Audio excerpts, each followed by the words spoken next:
Hello, hello, everyone.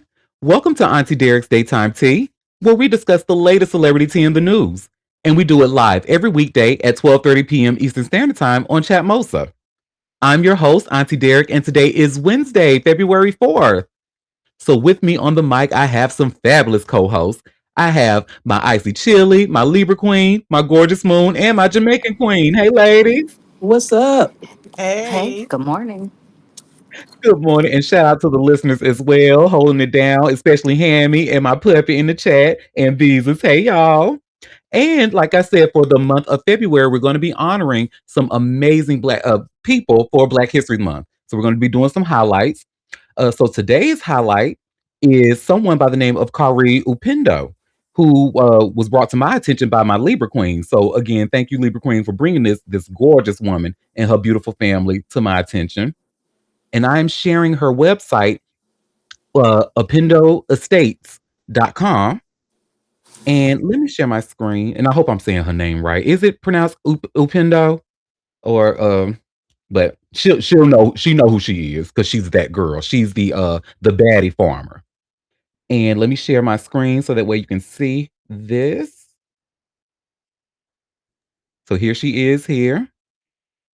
So, and it says Kari Upendo is the visionary behind Upendo Estates, a sanctuary of sustainability, creativity, and education nestled in the heart of Georgia. After moving 900 miles from Wisconsin, she embarked on a journey to cultivate a self-sustaining lifestyle, healing through the land while teaching her children and community the power of self-resilience. A former educator and fashion designer turned creator, Kari seamlessly merges artistry, entrepreneurship, and environmental stewardship. As the head innkeeper and treehouse designer of the Upendo Lodge Estates, she curates immersive experiences from pine needle bakery, and beekeeping workshops to monarch butterfly observation tours and hand prepared picnic baskets. Ooh, sounds fun. With a background in art therapy, authorship, and at-risk youth education, Kari has dedicated her career to fostering knowledge, empowerment, and innovation.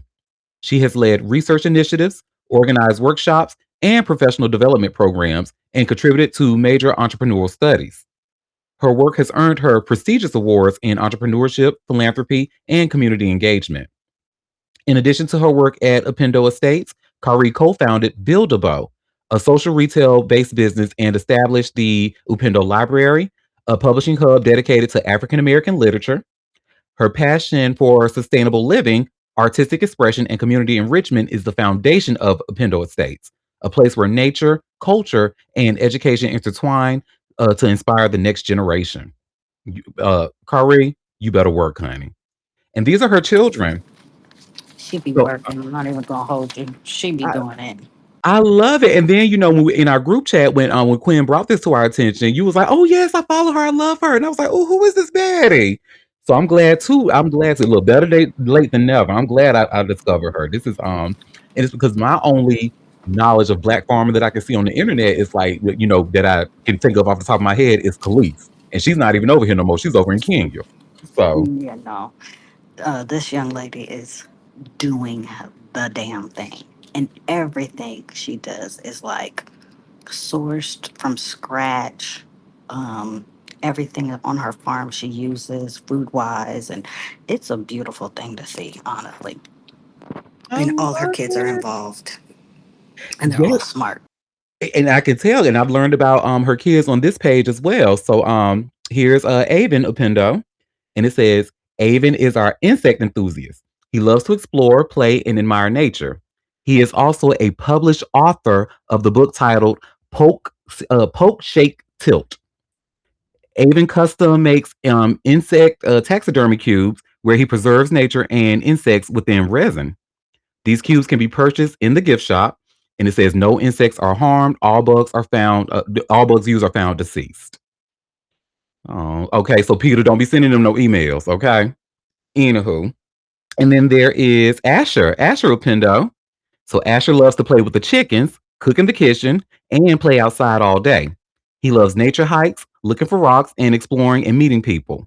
Some of the beautiful crystals and rose quartz he has found can be found near the pond. Oh, so shout out to Asher. And then we have Alex Hart Upendo. Babe, look at this award winner right here, honey. So Alex is our junior ground maintenance as well as our amphibian expert. He has extensive knowledge in frogs.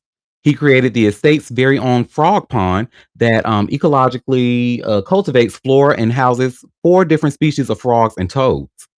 Our natural pond is a favorite feature as you're sure to see baby frogs jump out of the water when getting near it. Alex is no stranger to business. At the age of 9, he created a national brand named Build-A-Bow. He is a published author, Emmy Award winner, Guinness World Record title holder, among several other prestigious awards. Alex is an advocate for mental health awareness and humanitarian. And to learn more about him, you can check out his website at buildabowbyalex.com or search him on Google. And lastly, we have Solea Apendo. So Solea is the farm's princess. She packs each bag of magic beans with a trinket and helps collect eggs. And she's the roughest, toughest egg collector. So shout out to Solea. She's so cute. I She is love a this. cutie.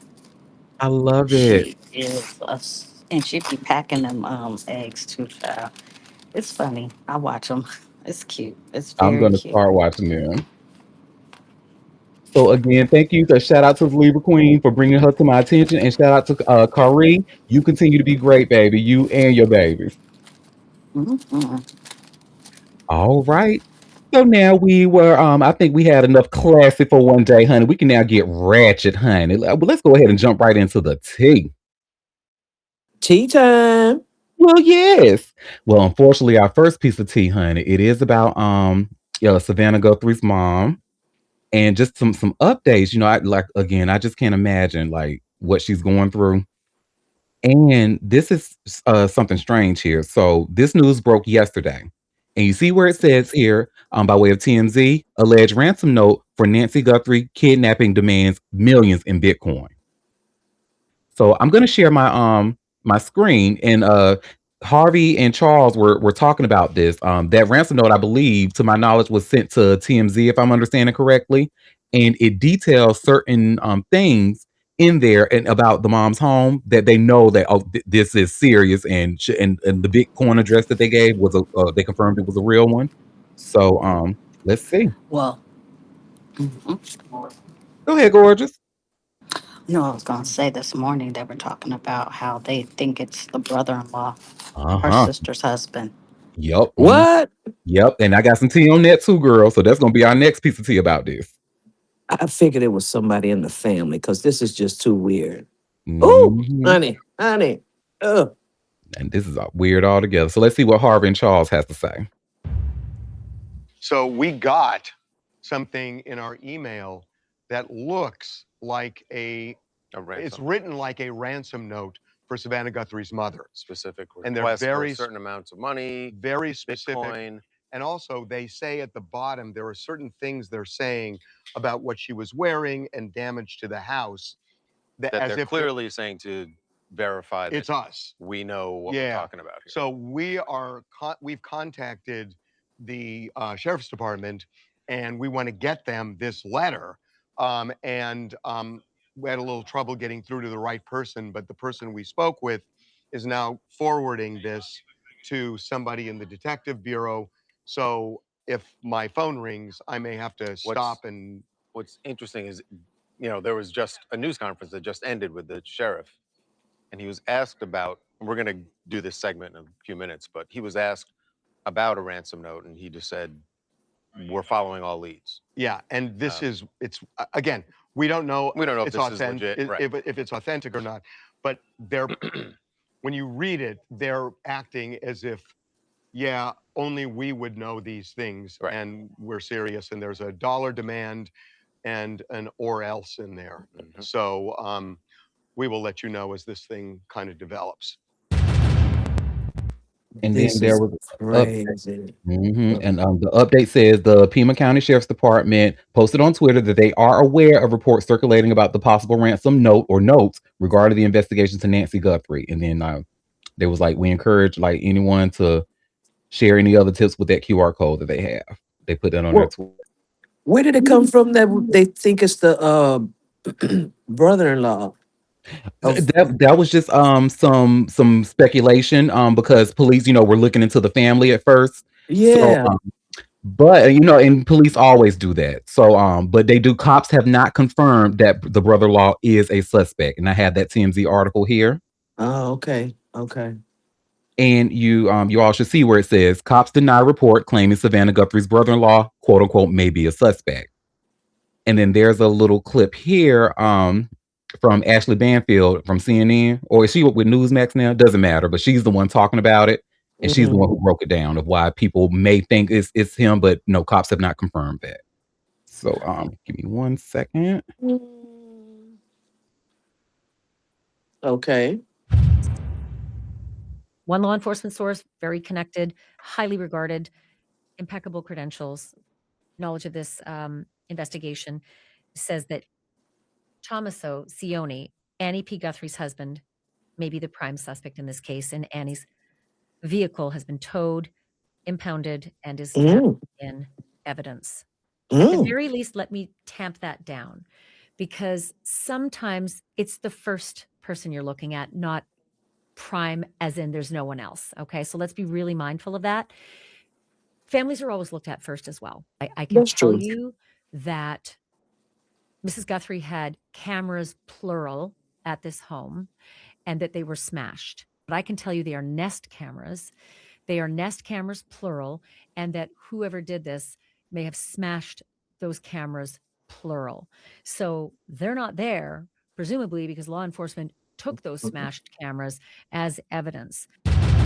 Yeah, they knew where the cameras were. That this is pointing to someone that knew about the inner workings of her home. Mm-hmm. So this sort of does point to maybe a family member, which would be so diabolical. He better be in jail if it's true, because the way I would murk his ass. Oh, listen, okay. Allegedly, alleged. but and Woo. there is an update. It says no suspects have been identified in the ongoing investigation into the disappearance of Nancy Guthrie. The Peanut County Sheriff's Department said Wednesday morning. Of The department course. the department tells TMZ, we have not identified a suspect or person of interest in this case. Detectives continue to speak with anyone who may have had contact with Mrs. Guthrie. We are also awaiting additional forensic results. They add, Mhm. we are not confirming the car being seized. We are unsure where that reporter is getting that information. Mhm. Well, doesn't mean Somebody it on wasn't seized. Right. somebody on They're your not staff, they're not confirming it. Okay. that's who said that Oh. allegedly, honey. Mm, mm, mm, mm, mm. This is, you know, maybe the world is in a mess. The whole damn world. Hmm. No, you're right. You're right about that. No, you really are right because now we finished talking about Savannah Guthrie and her mom Nancy. Now let's talk about Lil John and his son. So Lil John's son is reportedly missing down in Georgia. Oh my God. Hmm. And you see, I just shared here by way of TMZ. Lil John's son, DJ Young Slade, reported missing in Georgia. Well, Lil Jon is dealing with a scary situation right now. His son, DJ Young Slade, has been reported missing in Georgia. The Milton Police Department put out a missing persons alert Tuesday saying 28-year-old Slade, whose legal name is Nathan Murray Smith, ran out of his home on foot and hasn't been seen since. Adding he doesn't have a phone, he may be disoriented, or he could be in need of help. Local outlet Rough Draft Atlanta reported there was an active police matter unfolding in Mayfield Park in Milton, about 30 miles north of downtown Atlanta. Authorities stress there's no threat to the public, but they're asking anyone with information to help locate Smith and confirm his whereabouts. DJ Young Slade has been trying to follow in the footsteps of his Grammy winning father, often crediting him for teaching him a strong work ethic. Lil Jon said in a 2024 interview, it was cool to see his son working in the same industry. And then there's been an update. It says, so the update of this morning, a rep for Lil Jon tells TMZ the family is asking for privacy at this time. We're also asking for continued prayers for Nathan to come home safe. Thank you. Well, prayers up, Lil Jon. We certainly do hope for his safe return. Yes, we do. That is so sad. Hmm. Well, that is Mm. that on that.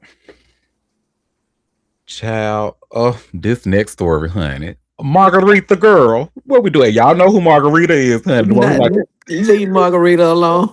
honey, we about to go down her neck today, girl, because she might not be who she say she is. That's the gal.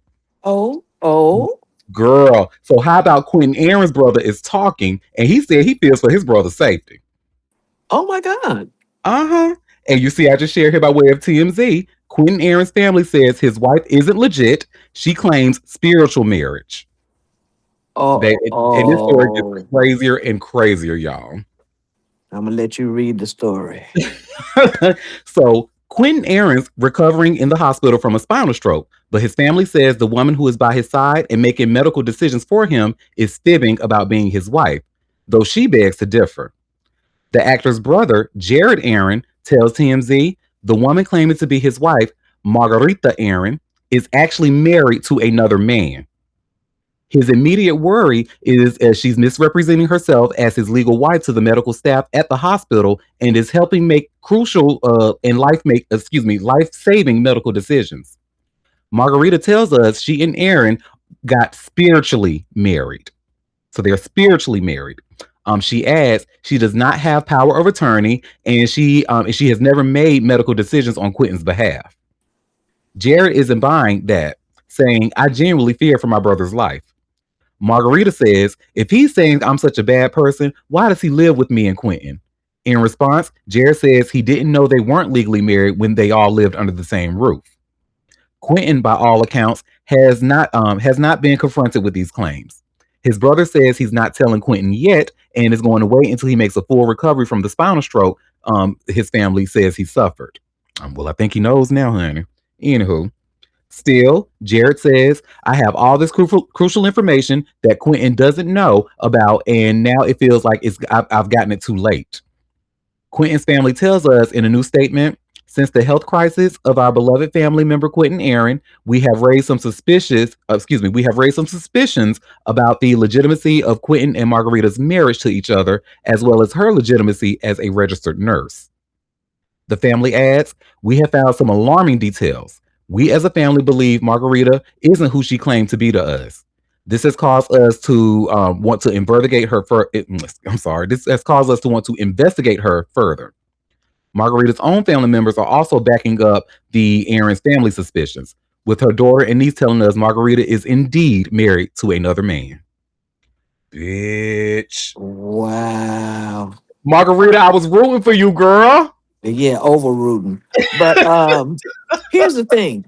Quentin is not incapacitated mentally, No, he's not. just physically. So he is able to make his own decisions about his medical care. Thank God. Yeah, Margarita, And look, and maybe just a fake fake margarita, not a real Margarita may be margarita. tequila, honey. She may be a shot of tequila. Girl, this is crazy. Yeah. There is too many wolves in sheep clothing these days. It's a lot. Mm-hmm. Mm-hmm. Listen, though, I kind of like, but remember, I said this was kind of weird, though, even though I was like saying a lot of that in jest with Margarita throwing that puss and stuff. But I was like, for him to like credit, oh, she's this, oh, she's that, oh, I'm this, and that. I'm like, okay, he's laying it on real thick. And then we know that they are supposed to be heavily religious. Well, I, Mm-hmm. so yeah, I'm like, But she so probably did whip it on him. I mean, there's nothing wrong with that, but you better at throw that least sanctified puss, Margarita. I know that's right, girl. at least it's come around that, that the marriage isn't legal, especially if she's married to another man. No other marriage is gonna count, spiritual or otherwise. And now you're gonna question the legality of her nursing license. I mean, wow. But he's not mentally incapacitated. So it's okay that she's there, but he can make his own decisions. Even if he talks with her about it, you know, he can make Mhm. his own decisions. So there's that. And I think the decision he made, he like, look, I want some pussy. So look, I don't care You if know her name is what? Margaret. See, I knew we wasn't gonna get past the story. without you going somewhere else. If you don't get out of here, Oh, sorry. Okay. Well, this next story, I couldn't even wait to talk about this next story, honey, with my Libra queen, honey, because I know she's about to go smooth off, and rightfully so, honey. So Shabuzi, honey, looks as if he elaborated on his quote unquote apology about his Grammy award winning speech at at the Grammys, and he pretty much made a statement saying immigrants built this country. He's gotten a lot of pushback. It was like, well, hold up now. You are all welcome here. We love the work. We recognize your hard work, but who has built this country was Black Americans. Like, let's be really clear. Like, slaves built this country. So he doubles down. And let me just y'all see I just share here by way of TMZ. Shabuzi addresses immigrant built this country backlash from Grammy speech. And it starts off by saying Shabuzi found himself in hot water after his big Grammy win Sunday, because some viewers took issue with his acceptance speech, suggesting it ignored the role of enslaved Africans in America. In a mea culpa posted Tuesday, Shabuzi penned a message giving more context to his words. The singer wrote, "To be clear, I know and believe that we, Black people, have also built this country. My words were never intended to dismiss that truth. I am both a Black man and the son of Nigerian immigrants, and in the overwhelming moment of winning my first Grammy, my focus was on honoring the sacrifices my parents made by coming to this country to give me and my siblings opportunities they never had." Shabuzi went on to note the significance of being the first Black man to win the Grammy for Best Country Duo Group Performance on the first day of Black History Month. It stands on the foundation laid by generations of Black people who fought, sacrificed, and succeeded long before me, he wrote. This moment belongs to all of us. This all stems from the Nigerian American rapper and country star paying tribute to his parents who came to the US to give him a better life. After winning the Grammy for A Man, which features Jelly Roll, Shabuzi dedicated the accomplishment to the children of immigrants and to those who came to this country in search of a better opportunity to be a part of a nation that promised freedom for all and equal opportunity to everyone willing to work for it. The comment also seemed to champion those wrongly victimized by the recent ramp up of ISIS' aggressive and at times imprecise tactics. But some took issue with this statement. Not some, honey, most. Anywho, Martin Luther King Jr.'s daughter, Bernice King, posted on Twitter writing, "Are people including enslaved Africans, descendants of those enslaved, and Black people who unjust, low-wage labor sustained the economy in the 1800s and 1900s as immigrants when they say immigrants built this country?" She added, "Our ancestors weren't folks who came here seeking a better life. They arrived in chains, were bred like cattle, and severely violated sexually and otherwise. Their trauma shouldn't be diminished or forgotten, even in efforts towards freedom from ISIS' inhumane, violent tactics. We can only get to justice for all when the truth is taught, embraced, and spoken." Mm-hmm. And Mrs. King is absolutely right, honey. So, yeah, that's that on that, honey. He pretty much said, said pretty much the exact same thing he said, but with a lot more words, and which was pretty much a whole bunch of nothing, shaboozing. So, anyway, Fuck and him. I told y'all I didn't want to listen to that kind of music to begin with. Y'all tried to, because when Beyonce did her, let me tell you something. I'm so glad that damn era is over with. I want y'all to throw them cowboy hats away, honey. Throw them Wait away. a minute now. Wait a minute I'm now. sorry. Throw them away. Wait a motherfucking minute now. That You're doing era too got much. on my But fuck him. nerves, honey. I let You're y'all doing celebrate too the whole much. year. You're doing too much. But I'm fuck ready him. for bring on Act 300. I'm so ready. When I tell you I'm so way past over them cowboy hats, honey, get rid of them and throw Shabuzi in the trash along with them, honey.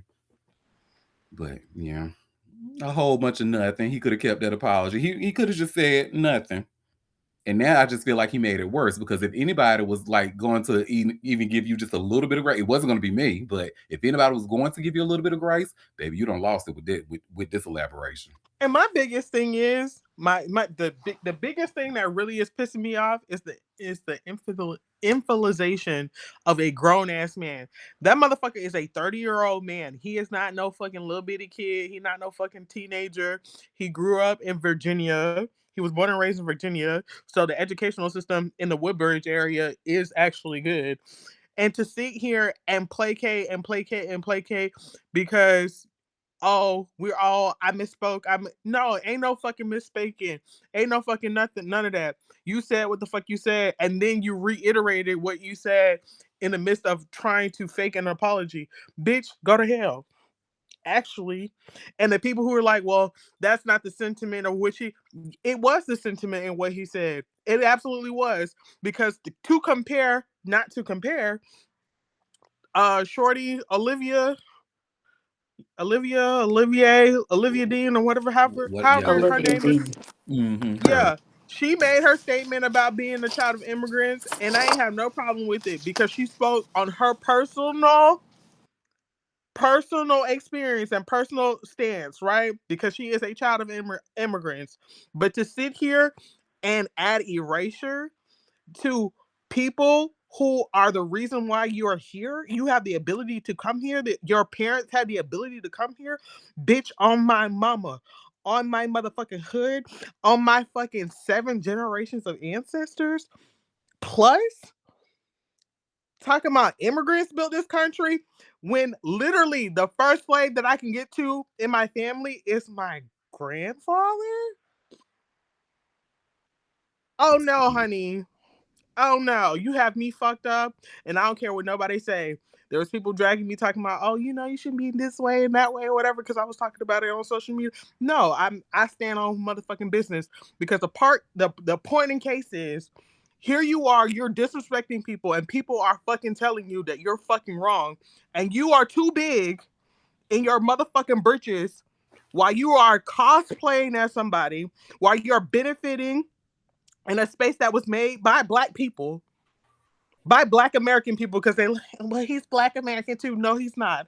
By ethnically black American people, by people of American chattel slavery, and you're literally basically giving us your ass kiss. Bitch, I hope you never get another Grammy. People, oh, cry harder. One thing about it, two things for sure. I, one thing about it, two things for sure. When you Comes do back to motherfucking bite. clownery, and I do not wish him well at all. Do not wish him well. Keep keep keep over there tip tapping and fucking gyrating and fucking shucking and driving for them white crackers who Who don't be give a playing fuck on about you. picking on your name? Hello. Mm-hmm. When people were waking it up about the song that you made based off of a Black American song that you sampled, that you Shout out was to praying, Jaquan. hello, shout out to him, that you were praying to get fucking cleared, and you was quote unquote so grateful, and then literally erased all the black people, all the black country people that you could have included in the visuals for that fucking song. You filled with redneck motherfuckers from the backwoods of wherever the fuck you found them from. Please, sir, be fucking for real. No, I agree 100% with what you're saying, Queen. And then we've always had like when it came to other people in the diaspora, they've always kind of had some and I think I should be more specific, other black people in the diaspora, because they tend to have like some very negative sentiments about black Americans. And it seems like it's actually gotten a lot worse over the years. And I actually saw someone put a tweet. I'm paraphrasing. I can't remember exactly what she said, but it was a really good one. She was saying how like anytime that a black American wants to correct you with your misinformation and stuff, you always want to call it a diaspora war. It's not a war, but if me correcting you is a war, then let's fucking go. But she didn't say it like that. But yeah, and she's absolutely right. It's not a diaspora Correct. war. We're telling you. Absolutely correct. And I say this, and I'm gonna tell you this. I say this as somebody who's been to Nigeria. I say this as someone who's traveled to West Africa. I say this as someone who has done extensive reading and research about fucking Nigerians, Igbo people specifically, because that's the tribe that he fucking comes from. That's what his name is Igbo. and who have all the grace and respect for those people, that where you really have me fucked up is that you cannot extend the same grace while benefiting off of my fucking ancestors. That's where you have me fucked up. And thinking that all shit is sweet. No, it is not fucking sweet. Oh, we're all Americans? No, we're not all fucking American. We're not the same. We're not all one. We're not all, well, you're African, you're this, you're. No, that's not the case. Respect me just like I respect the fuck out of you. And respect the people whose fucking shoulders you are standing on, whose fucking hard work, labor, blood, sweat, tears, pain, grief, all of the things that you fucking stand on in this fucking country that made a way for you and your family to be here, to be able to travel here by choice, not by force. Mm-hmm. You better say it, girl. That is the truth.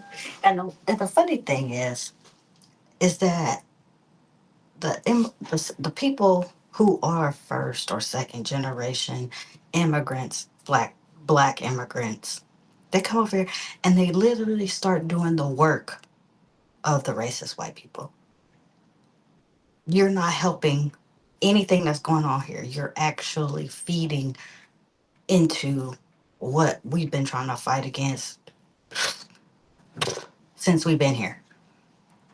And for them not to understand that is really disheartening and really tiresome And at it the end seems of like the it's like day. a willful, like they're making effort to misunderstand it. You know what I'm saying? It's like they don't want to. Hmm. That's what bothers me. Which is weird as hell. Like, why are you doing the work of the people? Why are you doing the work? You're making it way too easy for them. That's weird. Man. Well, shout out to all the immigrants who don't do that. Like what's her name was mentioning earlier. Olivia. I wish I knew her name, but her music a little bit too young for Auntie. But shout out to her. But girl, now so we talked about Shabuzi and Black Americans, honey. Let's talk about Tate McRae and Americans, honey. So y'all know who Tate McRae is, right? Or know No, of her? who? No. Who? Okay, well, I will say Just the this. assumption that we would know who this person is for me. The only reason I thought y'all would know is because they post so many of her videos. Oh, I see so many of her videos on timeline. She Yeah. could barely sing. I've seen her videos. She dances well or something like Mhm. that. And they Yeah, try. Yeah, I've seen her. Well, she I'm can glad dance my fast now. timeline don't be full of that fuckery. Because what do you mean?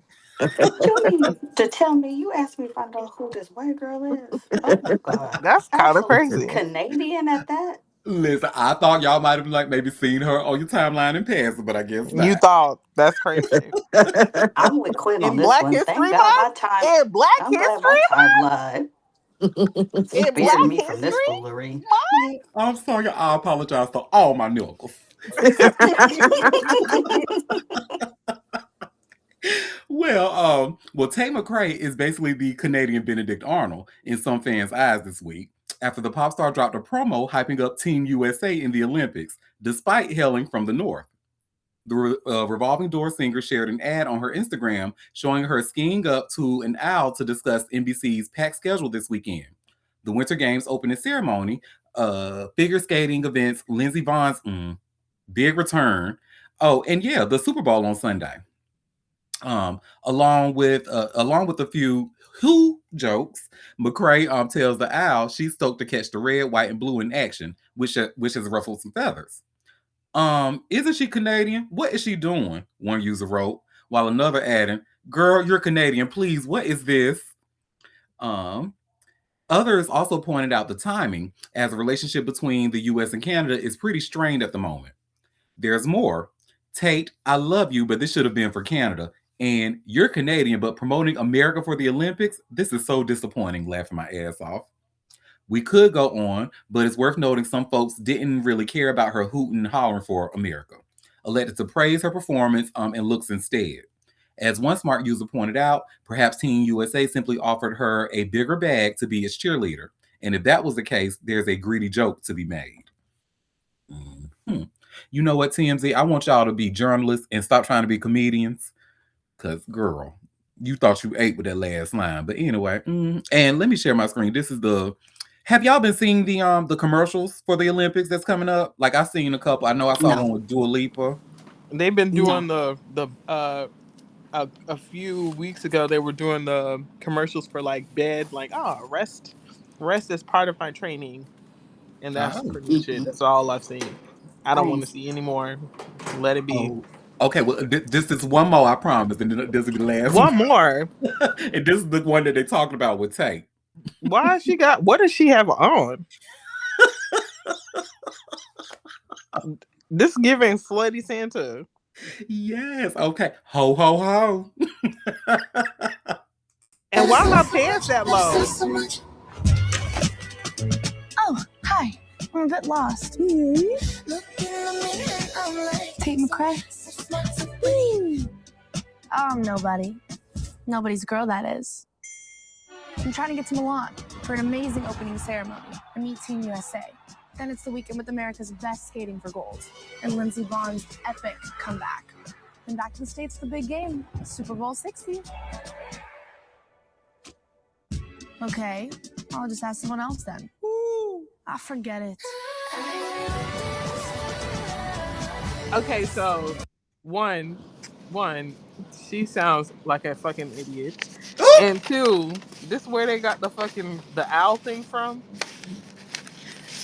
This is where the owl trend came from.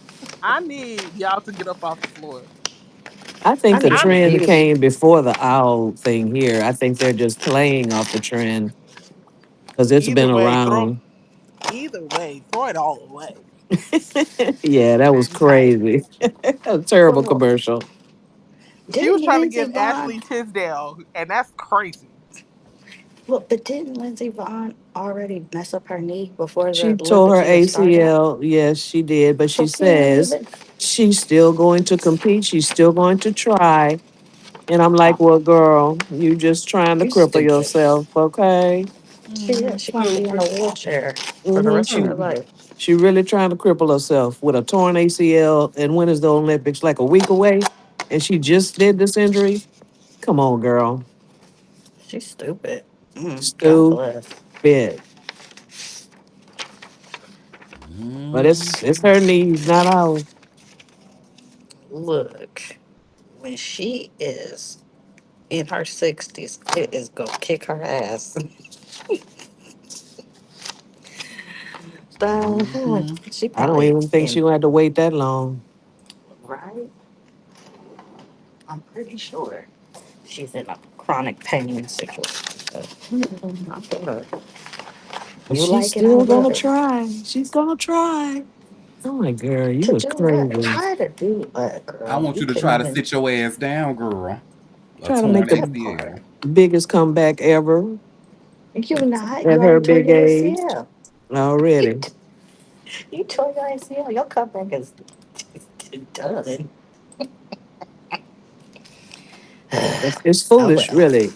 It's really foolish for her to even say that she's going Hmm. to still attempt to compete with No, a for real. Like, torn. where's her friends and family? Like, I know she got like a health professional in that family. Like, well, you know what? They probably all they probably see is dollar signs. So, And her coaches, I mean, they have medical people on the coaching team and all that. Like, aren't they telling her this is foolish? But I guess they can't stop her. But I suppose she has qualified with the races she's won so far to even be on the team since it's so close and she's run several races and won or whatever. But at this point, girl, what what haven't you done in life that you want to risk your complete ability to move around like this? Like you could get catastrophically more injured, and Well, it's didn't she just have back injuries as well before? well, yeah, Like not just her leg. She didn't she's been did injured her before. Yeah, back and everything else. I guess. Well, if you want to be crippled, girl, bye. I Have won't at feel it. sorry for her if that happens to her. I'm just gonna say that if you take a catastrophic fall, that's on you. I mean, 1 + 1 = 2. I mean, like, and then you say, because I'm not a sports fan, but when NBA players tear their ACL, like, how long do they usually sit out of games? Like for Weeks, a week, yeah. weeks. Sometimes they're in their season, if especially if it early in the season, they don't play anymore until the next season. That's a serious injury, and they're just running up and down the court. And look at what she's doing. Like, come on. Baby, she's zipping and doing it through that motherfucker, honey. At a Mm-mm. very high speed. Like the chances of being seriously injured is great, and you're not at Like 100%. when I think of skiing, I think that's to rip your whole leg off. That's all I can think about. You could be Mm-mm, seriously injured for real, for real. mm-mm. God bless. Speed racing downhill. Oh no, Mm-mm.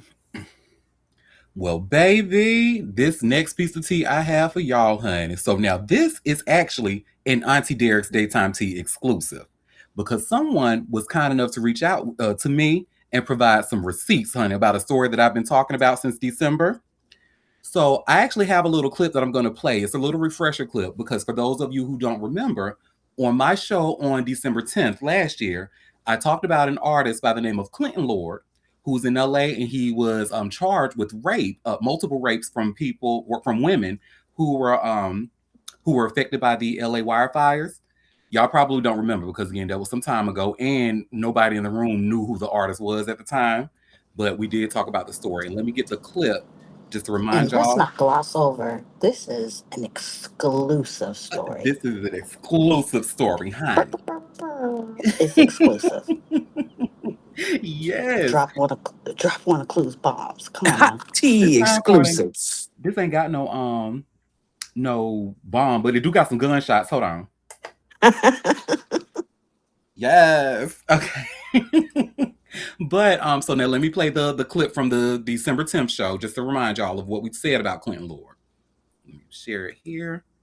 Let me refresh. Clinton Lord Adams, a social media influencer and hip hop artist, has been hit with multiple felony charges after prosecutors accused him of sexually assaulting 2 women he allegedly lured to a vacant area still, still scarred by California's January wildfire destruction. The Los Angeles County District Attorney's Office announced Tuesday that Adams is charged with 3 felony counts of forcible rape and 1 felony count of assault with intent to commit rape. Prosecutors also alleged the crimes involved multiple victims, an enhancement that could significantly increase his prison time. District Attorney Nathan J. Hoffman called the alleged attacks predatory, saying they occurred in an isolated, fire damaged zone that remained impacted by the devastating winter wildfires. Adams allegedly targeted the women in separate incidents over the summer, bringing each to the remote location where the assaults allegedly occurred. Clinton Lord Adams. So that was that. So does that sound familiar to anybody who was because I remember Moon and Libra Queen were at the show, but I don't think Chili was here at the time. And I don't remember this guy. Yeah, well, honey. Oh, So ugh. let me share my screen because I actually had to save this piece of tea in an iCloud, in my personal iCloud. So I'm actually going to share my screen so you can see like the pieces of tea that I have. And before I share what I have in my iCloud, I want to introduce you all to someone who is someone by the name of, give me one sec. His name is Mr. Zeke Hindle Esquire. So let me share his website here. And now what's special about Zeke is that Zeke is an attorney for it looks like for Palisades Entertainment, or Palisades Entertainment attorney. His focus was on entertainment. However, after the LA wildfires, we learned that his focus was kind of switched to, get justice for people who were affected by the LA wildfires. Well, the piece of tea that I've gotten in my inbox, so they say, hello, I'm submitting a news tip for your investigative team regarding Clinton Joseph Adams and Zeke Hindle, Palisades Entertainment attorney. It goes on to say this criminal operation was being funded by his mother-in-law, Patricia Winters Anderson, allegedly. So, and I do want to say, we are an entertainment news podcast, so we were not there. We don't know these people, so allegedly, allegedly, allegedly, allegedly, allegedly. And they even say in the text, it says like, this is not for, we're not here to like make any legal confirmations or anything. We're just looking at information. So, but the evidence that they provided me was that both Zeke and Clinton knew each other very well. Zeke was actually they're suspecting that the house that Zeke was in, which belongs the house that Clinton was in during this time in the summer, belonged to Zeke, and Zeke was aware that of what was going on in there. So he allegedly sexually assaulted those girls in Zeke's house. One piece of tea I have, let me get it here. Da, da, da, da, da, da. Well, first, I think I should show you all the FaceTime. So just to see them, I have a screenshot of Zeke and Clinton FaceTiming each other. Let me share my screen so we can all see that. And if it's small, I apologize. You may have to zoom in. Okay, but do you all see that here? So this is that's Zeke Hindle here having a nice FaceTime call with Clinton Lord Adams. Let me get up out of this one. There's a text here. Let me. Oh, no, this is not the one I wanted to see. Or maybe it is the one I wanted to show. Sorry. Oh, yes, it is. I'm sorry. So Zeke, so this is from a group chat. And Zeke actually sends this, along with Clinton in the chat. We have to be careful, bro, with the sounds at the properties. He acts like Clinton makes a joke like, what black man owns horses? Someone says Samuel L. Jackson. I guess that's an inside joke. Zeke goes on, nothing bad, but it could just make it hard to use the properties because I know how people around here and Pat and Ash gets, and I want us to have those perks by being respectful. Someone says Zeke and Clint are the loudest ones in the house. There was I'm trying to find that screenshot. Maybe I didn't save it in the iCloud, but it was pretty much a text saying that, hey guys, please quiet down. I've gotten complaints of the noise in the at the property. So please, I know you like to have fun, but please, quiet down. Clinton responds, I'm the only one here. So what was all that noise, honey? Was it a woman screaming in agony or allegedly? We don't know. So it goes on. What else I wanted to show you all? Oh, so this actually confirms the timeline because we learned that this happened around the summer. This is a screenshot from a text here. Zeke asking Clinton, do you have a driver's license? I was wondering if you can drive my car out to this service place by this person and drop it off and then get a ride back with another person or that other person on their way to come back home, back to the home office and for work and be back to the home office around noon or so today. So we know. And then I've seen, I didn't clip those because, I didn't want to share those, but this is a group chat amongst men. So you can imagine there were lots of photos of naked women they were sharing with each other and stuff. This is very interesting here. This is the piece of tea I wanted to show y'all, honey. Zeke sends a text. Love you, motherfucker. Are you guys coming back tomorrow? I guess he shares this Amistad clip and Zeke makes a really poor joke. But lots of work to be done, and we need you, motherfuckers. Give us free. Anyhow, this is the gag right here, honey. I'll give you money if you get us fire victim clients. Seriously, though, I'm going to tell the lift to pick you up in the alleyway. You don't have to put more stress on those shoes. What alleyway? Didn't we learn that from that video, my clip that we just watched from December 10th, that he was alleged to taking them to a secluded fire damage area? And so then in the last, here's this is not the last, this is the last picture I wanted to show, but this is on Zeke's Instagram. This is like him at the property. Clinton Lord at Zeke's property. Looks nice out there. Not for sexual assault though. And then one last, now this is a video that was shared with me. A fan from outside the home saw Clinton Lord and said that he loves him and was wanting to come inside or whatever. But Clinton Lord waved back. And let me pull that. I might have to, for this one, I may have to share my whole window. So give me 1 second.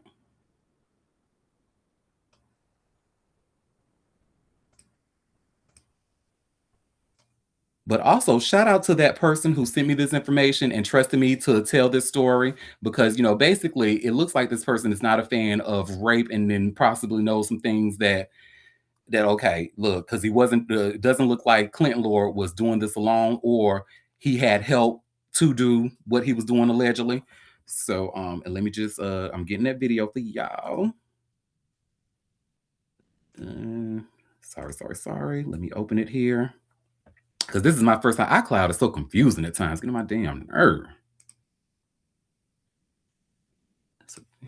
Okay.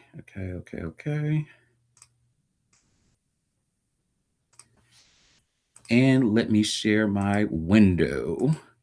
So that way you all can see this video here that I have.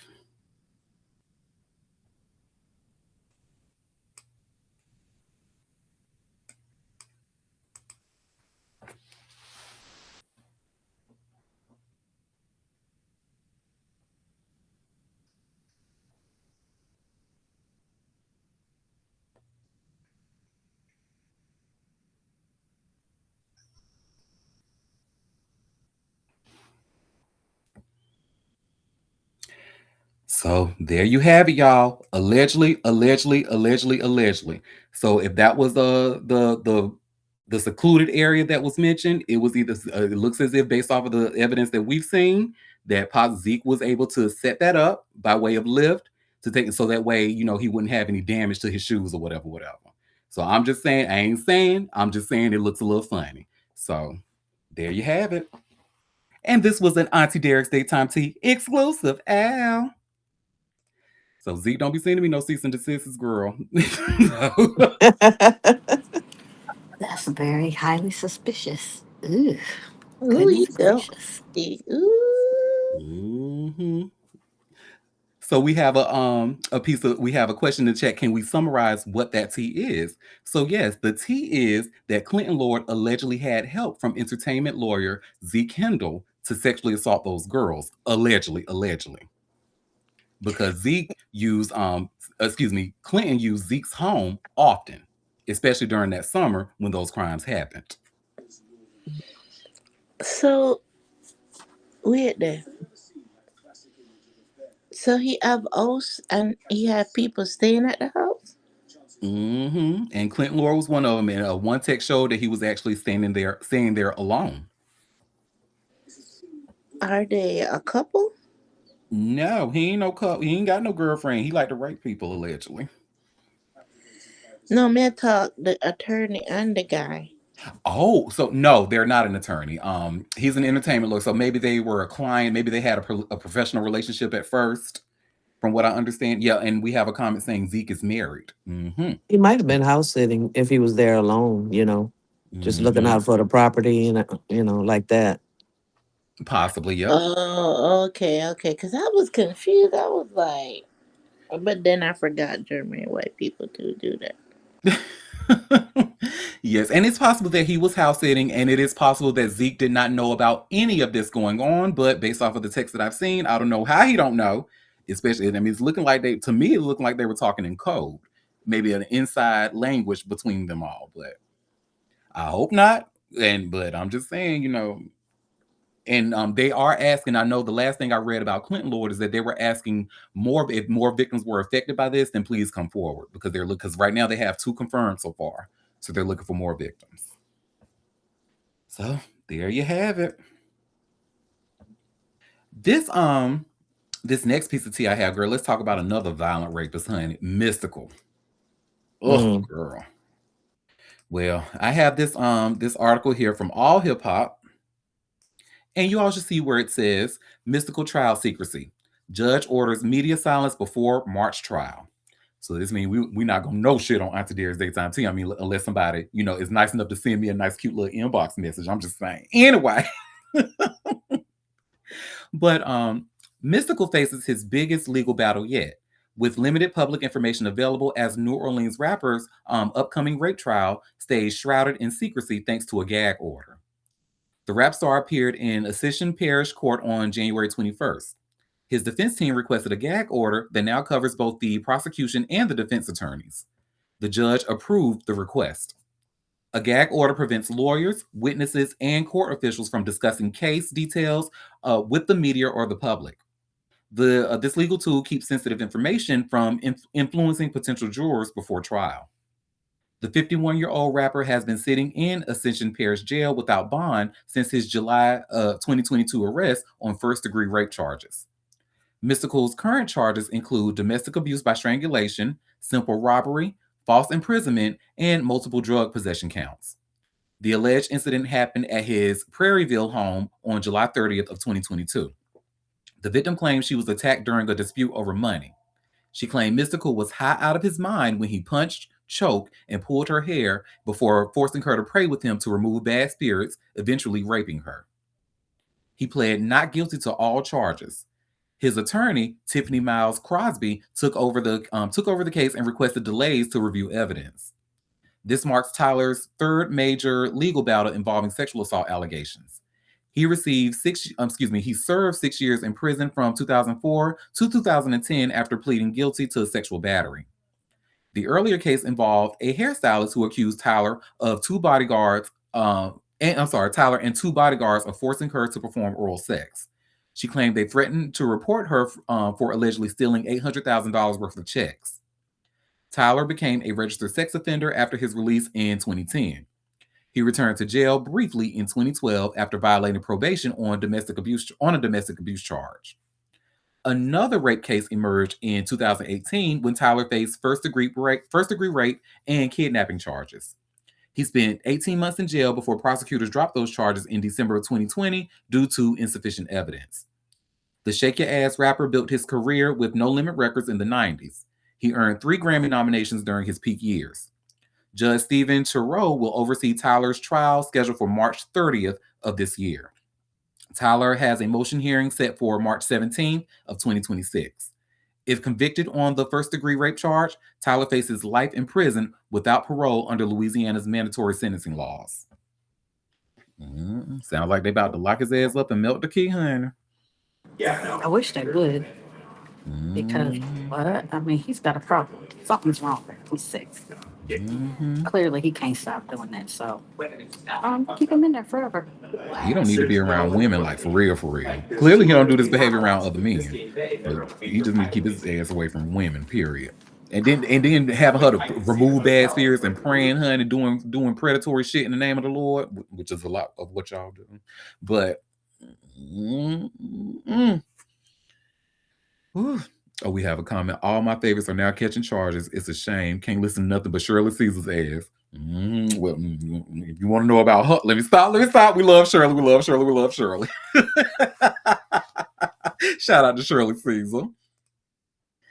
Well, this next story I have, honey. So Showtime has received, I'm sure they received some legal papers from Floyd Mayweather. It looks like he is suing Showtime. So I have this link here from TMZ, and you all should see where it says Floyd Mayweather sues Showtime and says, "You cheated me out of millions." So Floyd Mayweather says he made over $1 billion in earnings over his legendary career, but the 50-0 fighter claims all the money didn't make it to his bank account. And now he's suing Showtime, claiming they played a big role in his ex-manager screwing him out of hundreds of millions of dollars. In the lawsuit filed by Floyd in California and obtained by TMZ Sports, Mayweather says he's gunning to recover hundreds of millions of dollars in the misappropriated funds and damages resulting from a long-running and elaborate scheme of financial fraud, allegedly perpetrated by his longtime advisor, Al Heyman. And now he's claiming Heyman got substantial participation and aid from Showtime and former Showtime sports president, Steven Espinoza. Showtime and Espinoza are listed as defendants, while Heyman is not being sued. Floyd claims Heyman, with whom he worked for over a decade, misappropriated a significant portion of his career earnings to the tune of a whopping $340 million. And he says he did so with the help of Showtime and SE. Mayweather says the money is still missing and unaccounted for. In the suit, Mayweather references several of his biggest fights, including against Manny Pacquiao and Conor McGregor, alleging Showtime and Espinoza effectively delivered money owed to Floyd directly into Heyman's hands by sending accounts essentially controlled by Heyman. Years later, after the undefeated boxer switched managers and his new team asked to see Showtime's books, which Floyd claims the network told him were lost in a flood or weren't accessible. Mayweather is suing Showtime and Espinoza for aiding and abetting breach of fiduciary duty, civil conspiracy to commit fraud, conversion, and unjust enrichment. In addition to the $340 million, Mayweather is also seeking punitive damages.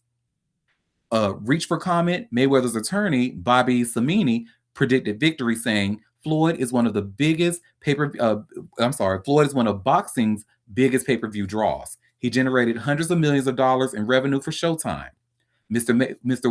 Mayweather now takes this fight to the courtroom to recover what he's rightfully earned. Retiring undefeated at 50-0, Mr. Mayweather will go the distance in the courtroom just as he has in the ring. I don't know why his name is such a tongue twister for me. Mr. Mayweather, Mr. Mayweather. Oh, that was hard to say, honey. But yeah.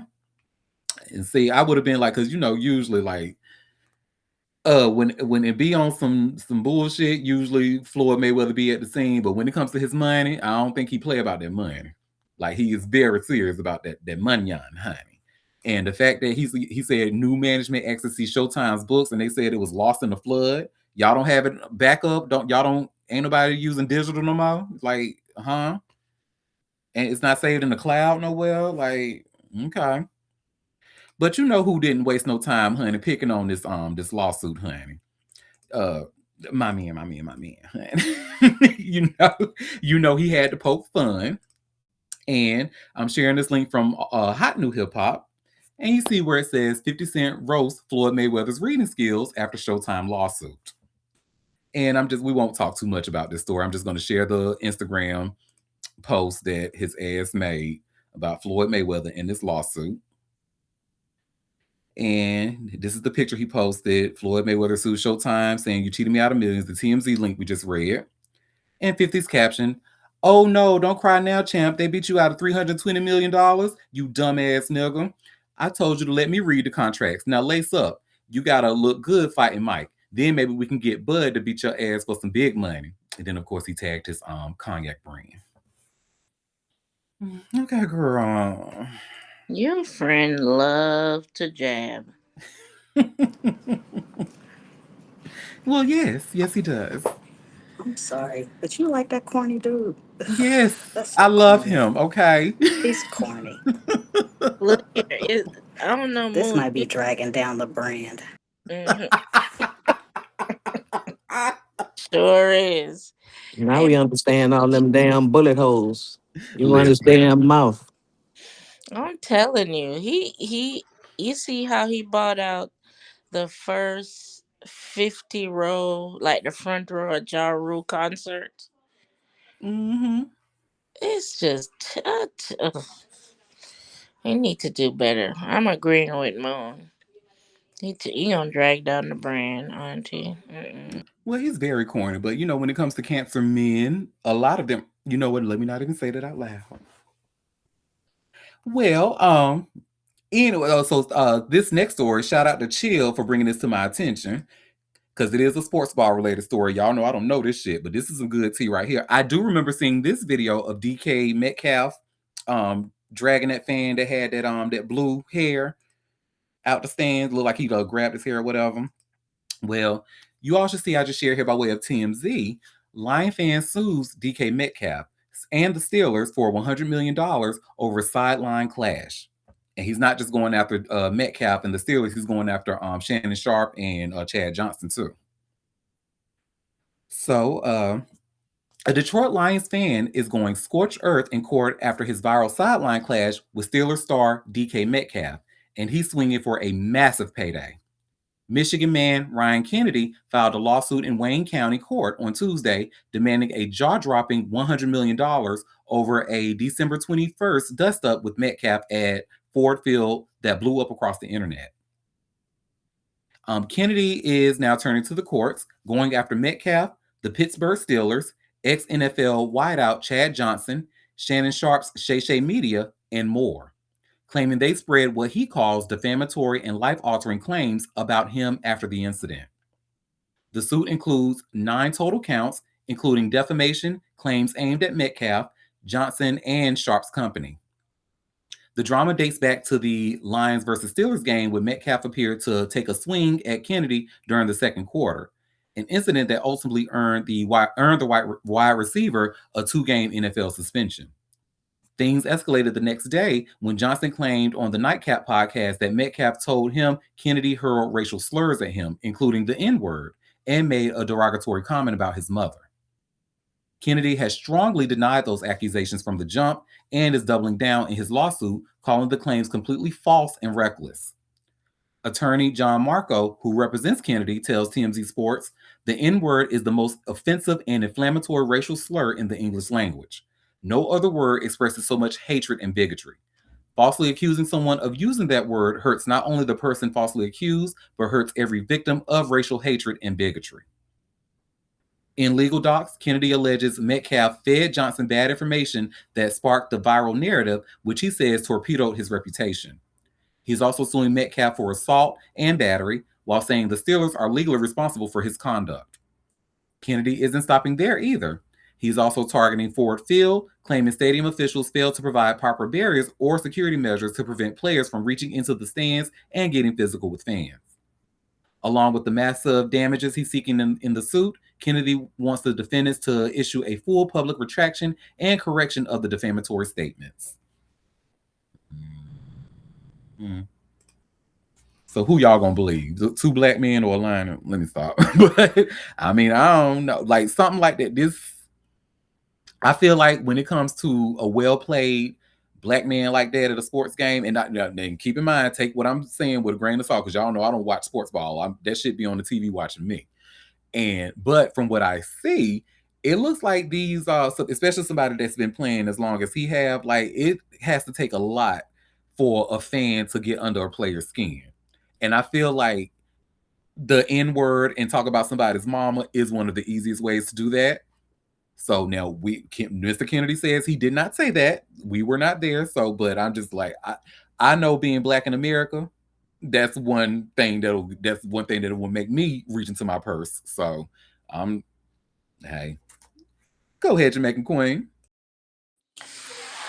But as a professional, though, you you have to. No, you're gonna get slapped. Talking about my mama and the Yeah, N but word, you getting slapped.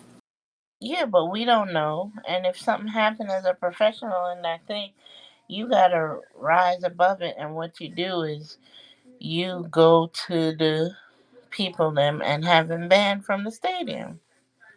There's other ways of doing it than put your hands on people.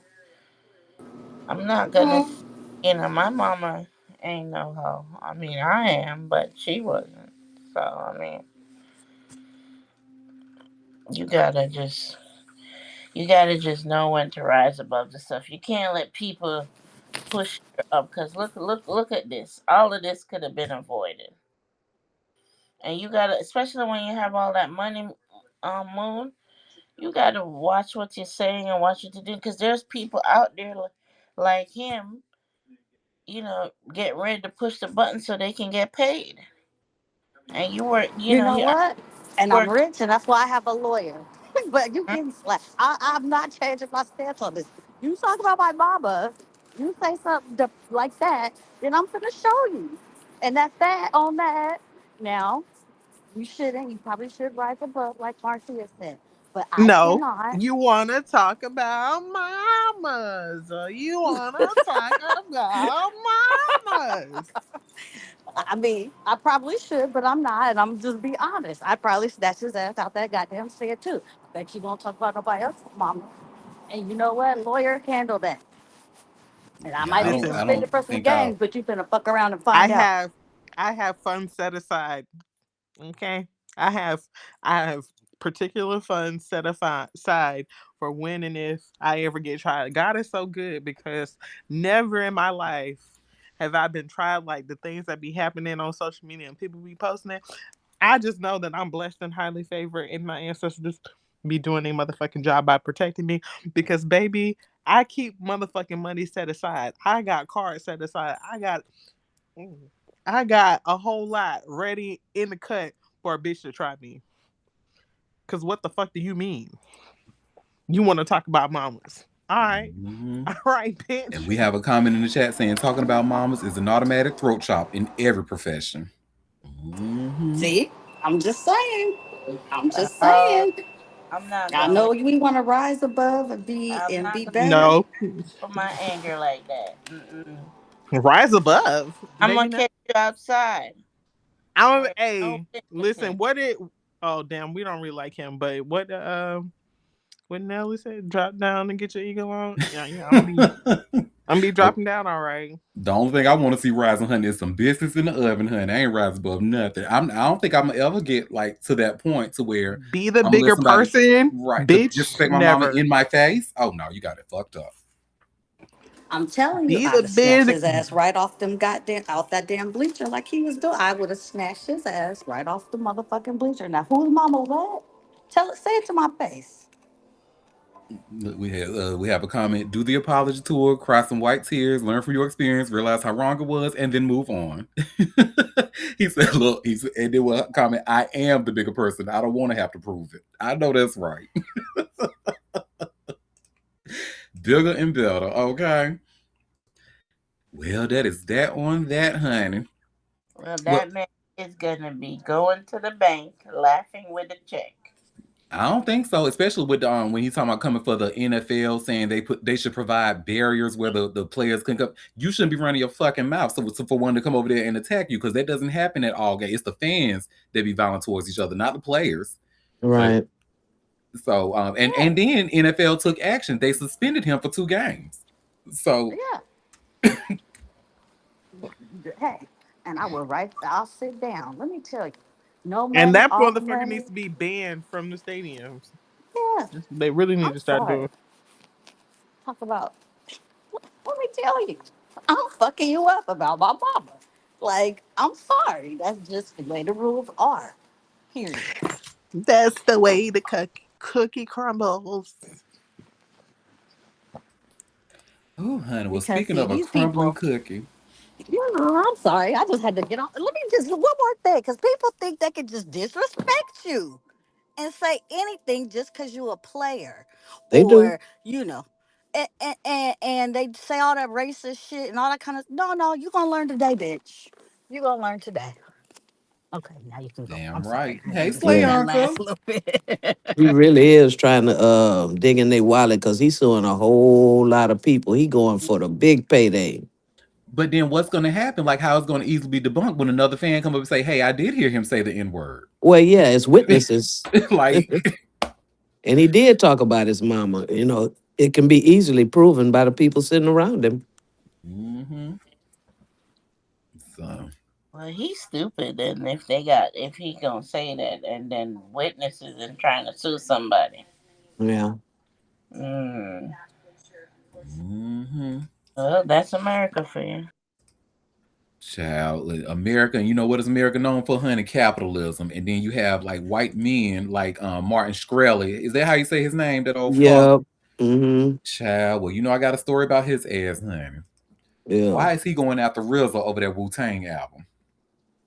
And you see, I Uh, just shared here by way of all hip hop. Farmer Bro sues RZA, says he's supposed to own album until he's 120 years old. Listen to this coded language, honey. Own for 100. You know what? Anywho. So Martin Shkreli just threw a legal curveball at the people who bought Wu Tang Clan's One of a Kind album. The former farmer exec filed a countersuit Monday night in Brooklyn federal court. He's going after Pleaser DAO, the digital art collective that paid $4 million for Once Upon a Time in Shaolin. But he's also targeting Wu Tang's RZA and producer Silver Rings. Shkreli claims he still owns 50% of the album's copyrights. His argument, the original 2015 contract states that his copyright stake reverts to him in 2103. That's when he'd be 120 years old. The defendants violated his rights when pleaser DAO paid Rizza and Silverings $750,000 for that stake. Shkreli's legal team wrote. They say Rizza and Silverings basically sold a total of 150% of the copyrights. The math doesn't add up if Shkreli really owns half. Pleaser DAO's lawyer, Stephen Cooper, isn't buying it. Mr. Shkreli's approach throughout has been to distract and delay with actions that the court has consistently and strenuously rejected, Cooper said in an email to the Daily Record. These counterclaims will meet the same fate. This whole saga started when Pleaser DAO sued Shkreli in June of 2024. They accused him of keeping copies of the album and live streaming parts of it to his followers. The collective said he violated his 2015 sale contract by doing that. Shkreli originally bought the album for $1.5 million in 2015, but he had to give it up in 2017 after his conviction for defrauding hedge fund investors and scheming to defraud investors in his drug maker Retrofin. The government sold the album to Pleaser DAO for about $4 million in 2021. Last September, U.S. District Judge Pamela Chin allowed Pleaser DAO's lawsuit to proceed. She said that the album's value comes from the collective's ability to exploit its exclusivity to create an experience that its competitors cannot. But now Shkreli is fighting back. He wants unspecified damages and profits from RZA, Silverings, and Pleaser DAO. Shkreli became known as Farmer Bro in 2015 when he jacked up the price of life-saving drug Daraprim from $17.50 to $750 per tablet overnight.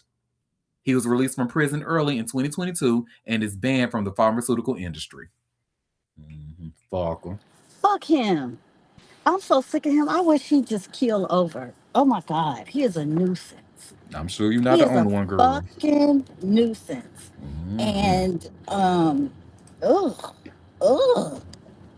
he need to go to hell. That little nerd. Ugh. Well, that is that on that, honey. I'm sure if I get any updates about this story, I will be sure to update the group. Child, if Weasel had a picture next to it.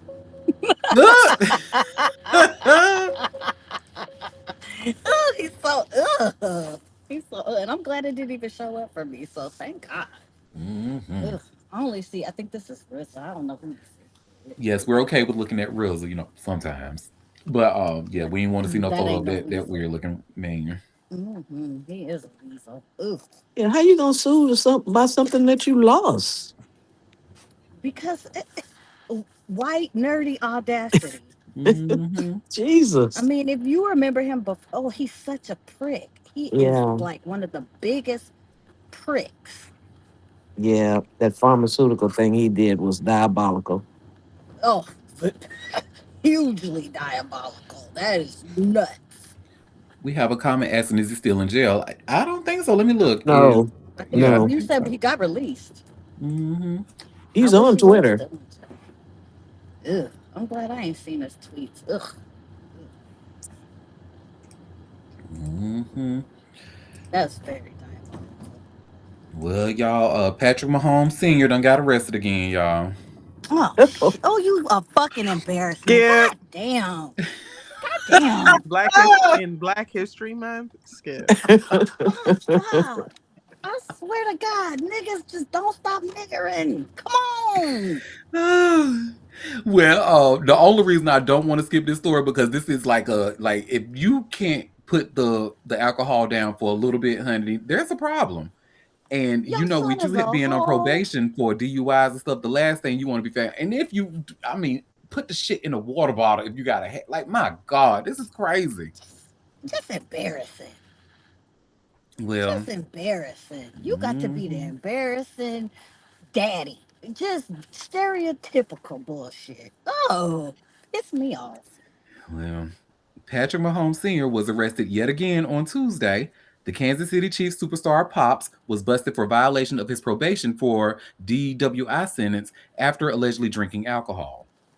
The 55-year-old former MLB player was booked in Smith County Jail at 8:53 a.m., and he didn't look too thrilled as he posed for another mugshot.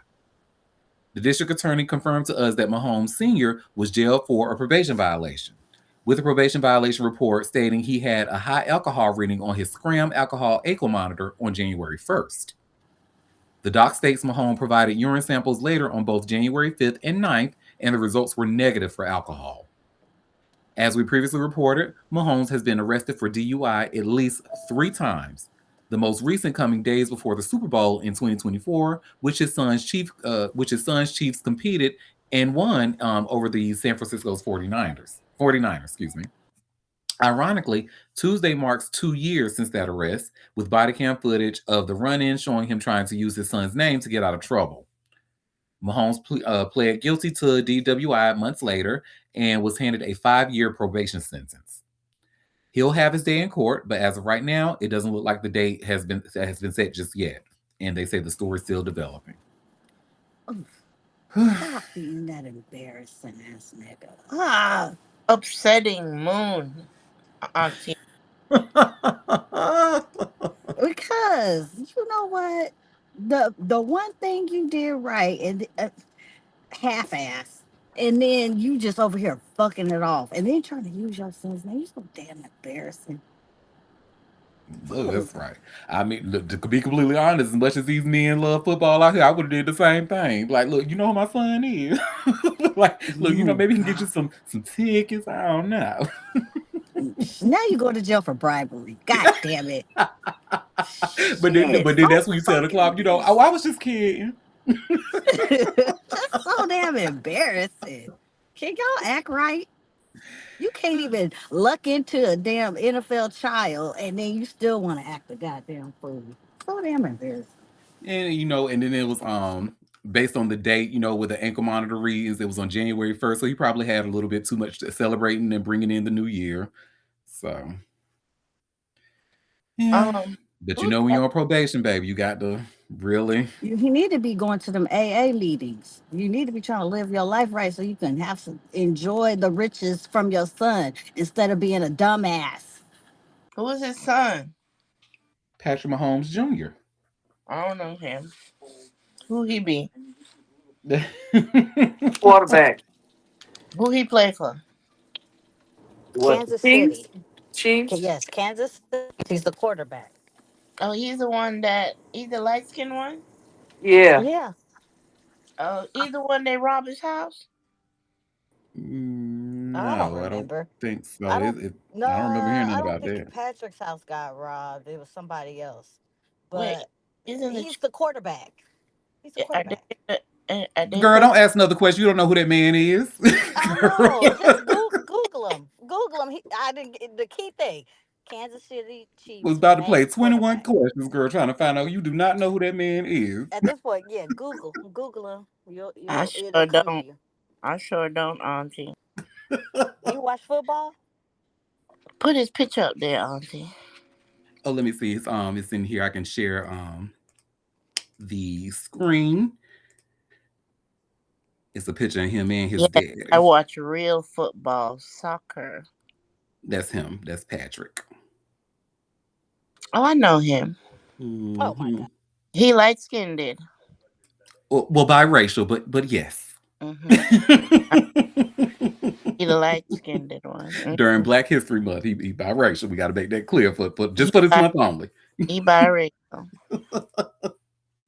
Yeah, White mama biracial. Okay. Hmm. I know him. Oh, that's sad. He need help. So the ankle monitor can monitor alcohol. Boom, Hmm. That's why you got to be careful, honey. That's why you should not. If you want to drink, why is you getting behind a fucking wheel in the first place? And then he got caught doing it 3 times. Like, dude, your son makes too much money. If you don't spend $10, $20 on a fucking Uber or a Lyft and go on about your business and have as much drink as you want, and that you might need to stop drink, because when they said he was 55 years old, honey, I was surprised. This I looks like know. he about all of 70 in his mugshot. He Yeah, looked at he's an alcoholic. He looked like mm, mm. Mahone have to hire somebody to babysit him. look, Mahomes ain't gotta do nothing to protect his daddy. His He's daddy's the one that's supposed to be protecting him. at his So big age, exactly. so If you can't get it together, Clearly, his dad is not doing the right thing and a good job, so he need additional help. This actually reminds me of, I hate to have to bring this up because she really went through it, but y'all probably are not familiar with Apple Watts. Apple Watts is a rapper, and she was on a couple of seasons of Love and Hip Hop LA. I And remember she, her. yeah, and she actually got into because she's known for being an alcoholic, and the problem was, excuse me, she was. I think she's gotten better now, but the problem was that she was a violent drunk. When she got drunk, like she got really violent towards people, and she ended up getting drunk and like getting in a really, really, really bad car accident to the point where she's like having trouble walking and stuff now. But she actually made a comment saying, like, ain't nobody try to help me and this, and that. And I just imagine, because I've dealt with alcoholics before, right? And I'm like, I feel like you probably were helped and didn't want to take it, probably got violent, and people just checked out. And I hate that, we do check out, but a person can only take but so much. So, and especially when you're making the choice to continue to drink and get behind the wheel. She would fight her own damn family. Mm-hmm. I mean, come on now. So there you go. We have a comment. It's like lottery winners who finally get so much money and they drop the ball and ruin their lives. Mm-hmm. And we have a girl. Didn't that girl from North Carolina? It happened with her. She was on a Yonla Fix My Life. I forget her name, but she won the lottery. And but then after watching the Yonla, because I thought her man was just stupid and she was stupid for protecting him. But no, it kind of looks like the police in that area was fucking with him because they knew that she won all that money. So, but yeah, that's that on that. Oh, I got 3 more stories left. So remember we talked, I can't remember exactly when, maybe it was Friday of last week, but we saw a trailer for they're getting ready to have that documentary about America's Next Top Model. And I can't wait to see that bad boy. But honey, one of the previous contestants, honey. So she is making some really bold claims, honey. She's saying that so Lisa D'Amato, by the way. If you don't remember who Lisa is, I believe Lisa competed in which cycle? Was it cycle 4, maybe cycle 5 originally, and then she came back for All-Star, the Top Model All-Stars, and actually ended up winning the All-Star season. And won by default if you really want to wake it up, because the real winner was supposed to be Angelique, but that's water under the bridge. Lisa's the rightful winner now. So, but y'all should see where I share here by way of TMZ, and it says former America's Next Top Model star Lisa D'Amato brands Tyra Banks a slimy little snake. So this is about a 3.5 minute video, and let's see what she's talking with the TMZ people about. No this. jump scare warning. That's crazy. Leave Lisa alone. But let's see what she has to say to Harvey and Charles. Well, Tyra Banks has been in the headlines again, and part of it has to do with America's Next Top Model and the apology, quote unquote, apology that she is offering with a new Netflix series. So, Lisa, you're saying that she is hiding the fact that she's a producer on it. She is not actually listed as a producer on the Netflix series. She's a producer. She's a producer on it, yeah. What I believe is that she's gonna, soften the truths and not really take any accountability, because the reality is narcissists don't really know how to do that. So if she was really upset about it, then she still wouldn't be making millions of dollars, because this same franchise is still being it's still being licensed in other countries around the globe. She's a slimy little snake, and I don't care. We had a show, me and Gina Turner, that we had been working on with Glass Entertainment and Glass Productions. By the way, the podcast came before this, and it got top 9 podcasts in the entire world, where we brought other contestants on to speak their truths behind the scenes. And then Tyra found out that it was going to network, and we got a network, which was E. And then she rushed to get a network so that she could have first word before us. I think the Netflix is going to be more based on what the viewers have seen on camera, whereas the one that's on E on March 11th with me is going to be more of the psychological warfare that they did to us behind the scenes. So there are a lot of people who would say that, looking back, you look at America, you look at The Biggest Loser, you look at America's Top Model, you look at Dance Moms, and the stars of the show were heavy-handed. and some people say abusive in the sense that they really went after the contestants. But that was kind of the drill. And when people go on a show like that, especially I think you were on season 5, you kind of know what you're getting when you sign up. No, that's not true at all. We signed on to one season, one cycle that was going to air in the United States. America's Next Top Model was very much directed in its time for Tyra to help us with a dream. It wasn't to just be on TV. It wasn't like the real world. It wasn't like the Amazing Race where it's just a competition to win some money and do a scavenger hunt. This was way different. And that's where I'm going to stand is in regards to the ethics of this all. Where's the humanity? I'm sorry for the curse words, but like, where do we stop? Well, as I was going to say, I mean, you're talking about how abusive this was, but 12 years later, or not 12 years, but 12 seasons later, you went back on. Going back on All Stars was probably the scariest experience I have ever had in my entire life. I was either going to, and if you remember, there were so many girls that actually went down really horrible paths, including committing suicide or becoming drug addicts or landing themselves in the wrong crowd. I'm really happy that I went back to change my life. And I did show the people, the fans that really loved me, that were paying attention, they also understood and they were really proud of me. And I'm proud of myself because guess what? I won. Baby, she said Tyra is a sneaky snake. We had a whole documentary planned that was supposed to be airing on E on March 11th, and here she is coming out. She wanted to make sure that her documentary appeared first to kind of control the narrative. She is a slimy snake. Now, unfortunately, as much as I love Tyra Banks, this is not the first time I've heard that she does do stuff like this. And remember, if y'all remember when her talk show was on, we've heard a lot of shady behind the scenes dealings that guests were being invited on to believe one thing, and then they aired the show and it was edited to look like another and all of that. So yeah. I'm still watching. I'm watching both doc. I was such a huge fan of Top Model, and Lisa's absolutely right. Now, it's as crazy as it sounds. She said when they signed on to only do cycle 5, and in hopes of like the winner won that CoverGirl contract and like I think a year-long makeup supply or something. Oh no, I think it's Drag Race, but I know they win a CoverGirl contract and or in a cash prize. And yeah, she said that there was, and the girls who didn't win, Lisa didn't win cycle 5, so that's supposed to be over and done with, and she's doing her own thing. But what's happening is that now Top Model is in syndication. Now you can watch the reruns on things like Pluto now, and Tyra is still gaining millions of dollars off of this because it's her idea. So, go ahead, Jamaican Queen. She should have combed her hair before.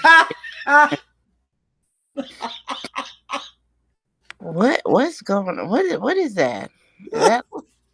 Exactly, a jump scare. A bird nest girl. I mean, this is the same girl who peed in a diaper on TV, honey. So I mean, I don't really. The last thing I would expect her to do would be comb and brush her hair. Like, what is that? Is that like a bird? What is that? Is the hair not combed, or it's just like poofed up? I don't know. Boy, when I tell you that All-Star had my blood boiling, hun, because the fans didn't find out why Angelique was disqualified until years later. And a lot of us were rooting for, we was rooting for the black girl from New York. And then, unfortunately, Lisa came in because she was second place. Once Angelique was disqualified, she won by default. So, I guess that was a waste of time, child. It really was. But why was she disqualified? So it was 2 stories that I've heard. One said that they found they found a past that there was that she had a possible past of being a sex worker, which these shows have really strict guidelines. Mm-hmm. They said they kind of kept that to herself. And then there was another story saying that she preemptively announced her win before she was supposed to on her social media. So because of that, they disqualified her. So it was either one of those stories. She either talked too early or because of her past. We say we have a comment. You mean Epstein workers? No, she was not. Angelique was not on the Epstein's list, or she was not one of the victims, as far as I know. But she was a fierce ass model for real, and she should have won All Stars. And no black people is on the Epstein's list. You better wake that up. You better wake that up.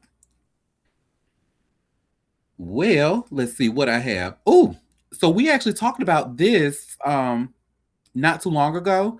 But remember, so Dog the Bounty Hunter, remember his wife, his current wife, she had a son who fired a gun and ended up killing his son. Do y'all remember us speaking about that briefly? Well, honey, it looks like they found did this happen back in July of last year, I believe. But they finally arrested his ass. And you see, I just shared here by way of TMZ, Dog the Bounty Hunter's stepson arrested for fatally shooting teenage son. So tragedy struck Dog the Bounty Hunter's family last year when his 13-year-old step grandson Anthony was shot and killed. And now we've learned Dog's stepson, Gregory Zecca, has been arrested for the fatal accident. According to Florida's Collier County Sheriff's Office, Zecca was determined to have been under the influence of alcohol while he was handling the firearm last July. Law enforcement obtained an arrest warrant charging Zecca with aggravated manslaughter of a child with a firearm and using a firearm while under the influence.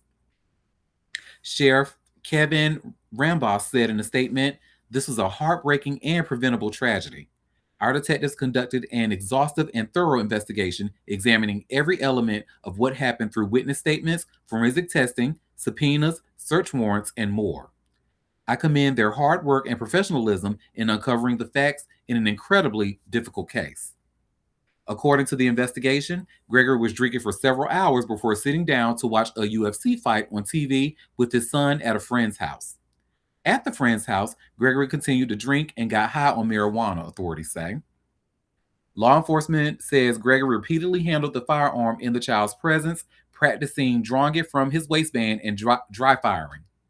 The firearm had initially been rendered safe by removing the magazine and clearing a live round from the chamber.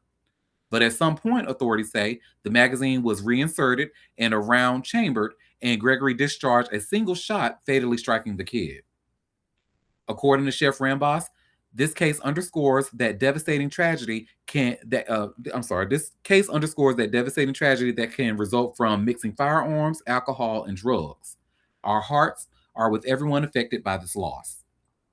Gregory's aggravated manslaughter charge carries a potential penalty of life in prison. Dog's attorney, Joseph Lesniak, tells TMZ, "This remains a devastating family tragedy. We believe Greg loved his son deeply and that this was a tragic accident, one that has left many lives permanently changed, especially Anthony's and Greg's."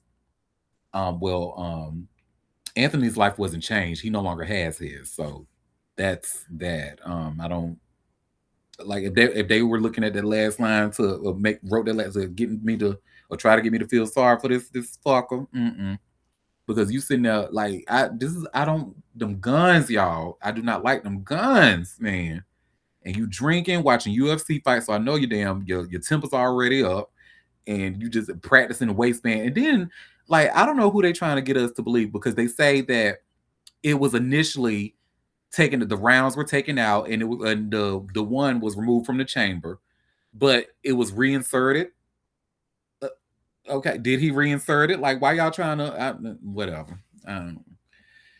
So that's that on that, honey. Keep And his why ass, did no one take the gun away from him? There were all these adults in the house, and no one thought to take the gun away from him. Mm-hmm. And who is Dog? Why is he relevant? Dog the Bounty Hunter. He's relevant to a lot of people. Had a very, very popular show. That's him, Dog? Who not in this thumbnail. No, that's not him. I thought Dog he died, or somebody had cancer, or the wife. His former wife Beth. Yes. Yeah. Okay.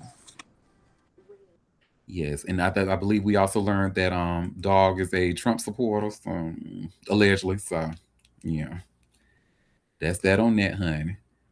Well, the last story that I have for you all today So Tiana Taylor, so she Oscar winner now. She's doing her thing, and now she's coming out with a new shoe, honey. A new shoe that I personally think she might end up getting sued about. But y'all see, I just shared here from Hot New Hip Hop. Tiana Taylor debuts in a Jordan brand campaign for Air Jordan 3 Concrete Rose. Hmm. So Tiana Taylor just debuted a stunning new Jordan brand campaign showcasing her Air Jordan 3 Concrete Rose. The video reveals incredible behind the scenes footage of the collaboration. Complex Sneakers reports that Tiana Taylor's Air Jordan 3 Concrete Rose is set to drop on March 7th. Tiana rocks a custom green look that perfectly matches the sneaker's forest green colorway throughout. The campaign imagery features rose petals, thorns, and dramatic lighting, creating a moody, atmospheric vibe. Tiana holds a golden wig ornament that appears to be part of the special packaging. The visual storytelling reinforces the concrete rose theme of beauty emerging from harsh urban environments. The Air Jordan 3 OG represents Tiana's Harlem roots and her journey through adversity beautifully. Where her Air Jordan 1 collaboration represented the rose itself, the Jordan 3 embodies the thorns. The removable thorn elements wrapping the collar can't be retouched once removed, adding a permanent meaning. Oh, that's cute. The Jordan brand has been building anticipation for this collaboration for months with exclusive previews. Tiana's partnership with Jordan brand continues producing some of the most personal sneaker releases. The Tiana Taylor Air Jordan 3 Concrete Rose looks absolutely incredible in these campaign images. Rich forest green nubuck covers the entire upper, creating a luxurious base that feels premium. You can see the removable roll thorns accessories wrapping around the collar in matching green. Red hits the eyelets and Jumpman on the tongue, providing sharp contrast against the green. The elephant print on the toe and heel comes in tonal green shade. Gold accents appear throughout with metallic eyelets that the golden wing ornaments in the photos. Mm-hmm. The cement textured midsole looks like it walked through the pavement in Harlem. Tay branding marks the tongue while Nike Air sits on the heel tab. The whole vibe mixes street toughness with feminine elegance perfectly, capturing Tiana's aesthetic and story. Tiana Taylor shut down the 2026 red carpet in a stunning Tom Ford gown. She paired the look with minimal jewelry, letting the dress speak for itself. Tom Ford's design perfectly balanced elegance with sex appeal and signature fashion house style. And Tiana's Grammy look proves she operates at the highest level of both music and fashion. Overall, this shows Tiana's range in the fashion world, and she can easily go from rocking her own Air Jordan collaboration to premium Tom Ford red carpet ready gown. Okay, and let me I'm gonna share my screen so we can see the actual shoe.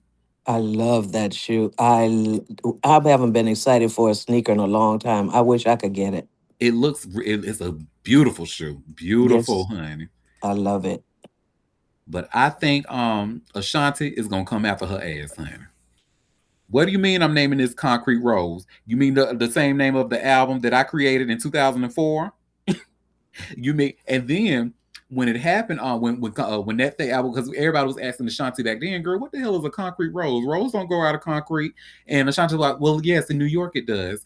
She was like, when you think of hip hop, you think of rough, gritty, and that's the concrete aspect. And then when you think of R&B, you think of soft, sensual, and that's the rose aspect. So when you put that together, you get Ashanti, Concrete Rose. And baby, I will argue that that is one of the best R&B albums of the early 2000s. I don't give a fuck. That was a good ass album. But yeah, I think she's gonna come after her. What you mean you naming your shoe Concrete Rose? And this is supposed to be because of you in your Harlem upbringing. No, baby. I was the Concrete Rose first. I'm speaking like I'm Ashanti, of course. But then again, I don't know. I'm just saying maybe Ashanti is nice and maybe Ashanti has so much money that she'll be like, she can have it, girl. You can have it. I don't care. That era is over with. I'm on to new music now. And I'm a wife and a mother now. So. Or maybe they came to an agreement behind the scene and we don't know. Because I feel like if that was an agreement, that we would have seen Ashanti's name like somewhere in the shoe launch. Oh, maybe she paid her to use the name. Maybe. Ooh. We have a comment saying Auntie did not booty school so that Tiana can run in these streets. She goes straight to- Oh Lord. I think that she was gonna do very well. Me too, and that's why she's gonna get. I don't care if she got to change the name, whatever. The shoe is beautiful. She could change it to something else if a suit comes around or whatever. It's still gonna sell. And then, girl, because I even remember thinking this to myself back then. Like, you remember back when her when she previewed that song "Rose in Harlem," with that Kanye produced album that we all thought we was gonna get in love, and then we got that album, girl. We I think most of us only like two songs from the shit, but A rose in Harlem. yeah, exactly. And A you hear the rose in lyrics. She Harlem. was like, I grew up in concrete. And I was even back then. I was like, "Hold up, now. What do you mean?" Because I feel like she was kind of getting away with saying it that way. But now you explicitly calling this shoe Concrete Rose. Okay, girl. There you go. Well, y'all, that was all the tea that I had for us today. So before we head out, did anybody have any tea that they want to share or any tea that I might have missed? I see I actually got a piece of tea from Happy shared in the back chat here. Let's see what this piece of tea says. It looks like it's something from Variety. And what it says. And what So they said about sinners. And what they said about sinners. Bitch asses. They eating their words, honey. But this one, it says Jeffrey Epstein ties to Bones producer Barry Josephson revealed. Set visits, auditions, and overwhelming friendship. Ooh. Okay, well, I didn't watch Yikes. Bones. Did y'all watch Bones? Yes. Ooh. Thoroughly watched it. It's a good rewatch as well. Ooh, this is a long ass article, honey. Let me I'm gonna do something that I usually don't encourage, but let me get AI to summarize this motherfucker for me, honey. Summarize this article. Cause girl, this a lot.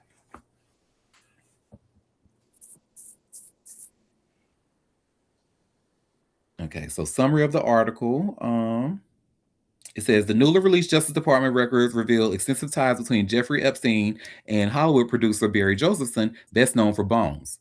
Their correspondence shows a years long relationship involving favors, loans, and discussions about young women, despite Epstein's prior conviction. It says the article's key points. Josephine actively helped Epstein by arranging set visits, facilitating auditions, and connections to young women to him, even after Epstein's 2008 conviction. Another key point: Epstein financially supported Josephson, lending him $120,000 in 2011 and helping him cover a $215,000 tax bill in 2013. The emails continued through 2018, showing a close relationship after public allegations resurfaced.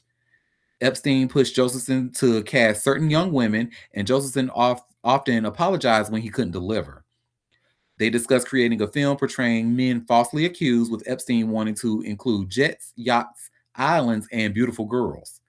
Josephson encouraged the idea and suggested ways to keep Epstein's involvement hidden. Josephson now says he knew nothing about Epstein and distanced himself once he learned more through the email, though the emails show he was aware of public allegations by at least 2016. Oh. Well, thank you, co-pilot, even though nobody like you, but thank you for summarizing that for me. This really lets me know that white men are so okay with child molesters. They are, they'll do business, they will hang out with them, all that shit. They don't care. Bring their children around. Whew, boy, y'all let this money, boy, make y'all into some weird ass people. Mm-hmm. Go ahead, Libra Queen. The tea that I had, I tagged you in the back chat, but basically it's about Whoopi Goldberg, and Uh-oh. apparently she wants to be a villain or a monster in a movie. So Uh-oh. Oh, okay. I was I like, can oh see that. wow, that's on her bucket list, and she could Huh. actually pull it off.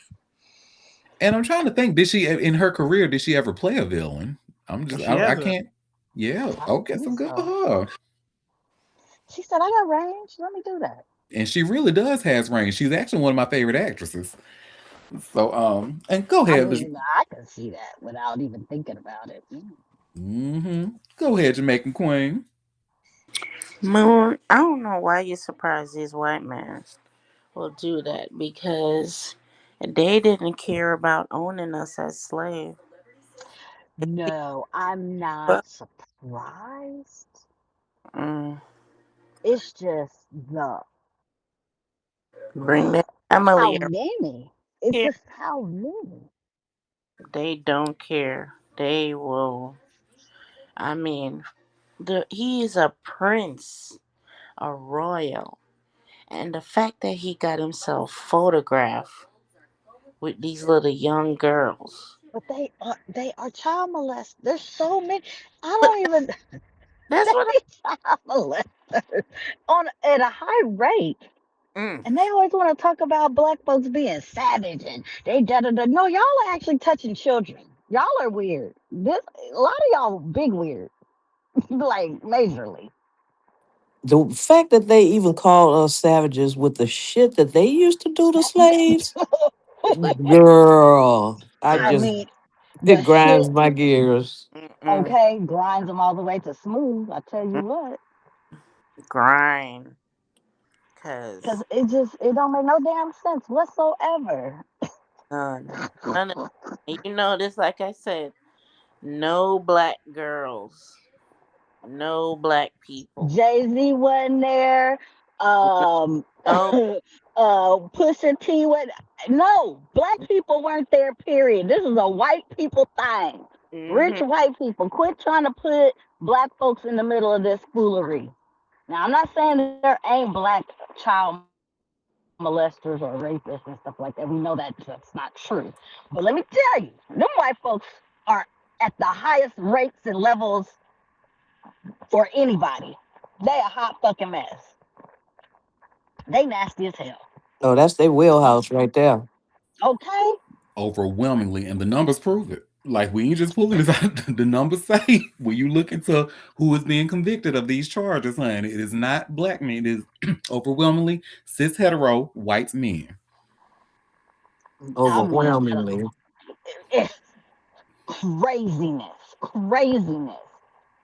I said, what's in they did? What's wrong with them that they like to mess with little girls? Child, I said, ooh, just extinguish all of them, child. Just, ugh. They just nasty. And we have a comment saying all rapists should be castrated. Now, Castrated. I would take it a Mm-hmm. step further, but I don't want to say it on a recorded line. Mm-hmm. Because I feel Nothing to like the do with castration, they castration. still got like hands and stuff they can use to cause harm. In the So, mouth. Mm-hmm. Yeah, because Mm-hmm. it's in the brain, really. Mm-hmm. So, I They mean, the I ones think that they should be have getting lobotomies. What is that? Is that a right. lobotomy? Now that'll work. mhm. Ain't they when they trying to do that to y'all need shock therapy on a daily Bring basis. no, bring back lobotomies. You said it right. We'll But fix Because that shit. they did it on all the native women. You know, they gave black them lobotomy. They on black. They did everything to us, and I'm like, to the gay yeah. population. Mm, Ugh, just nasty. Just Mhm. boy, let me tell you, they are never beating them savage. They are savage, nasty motherfuckers. They're never beating them charges ever. Fucking cannibals. Ah, Yeah, did they say that?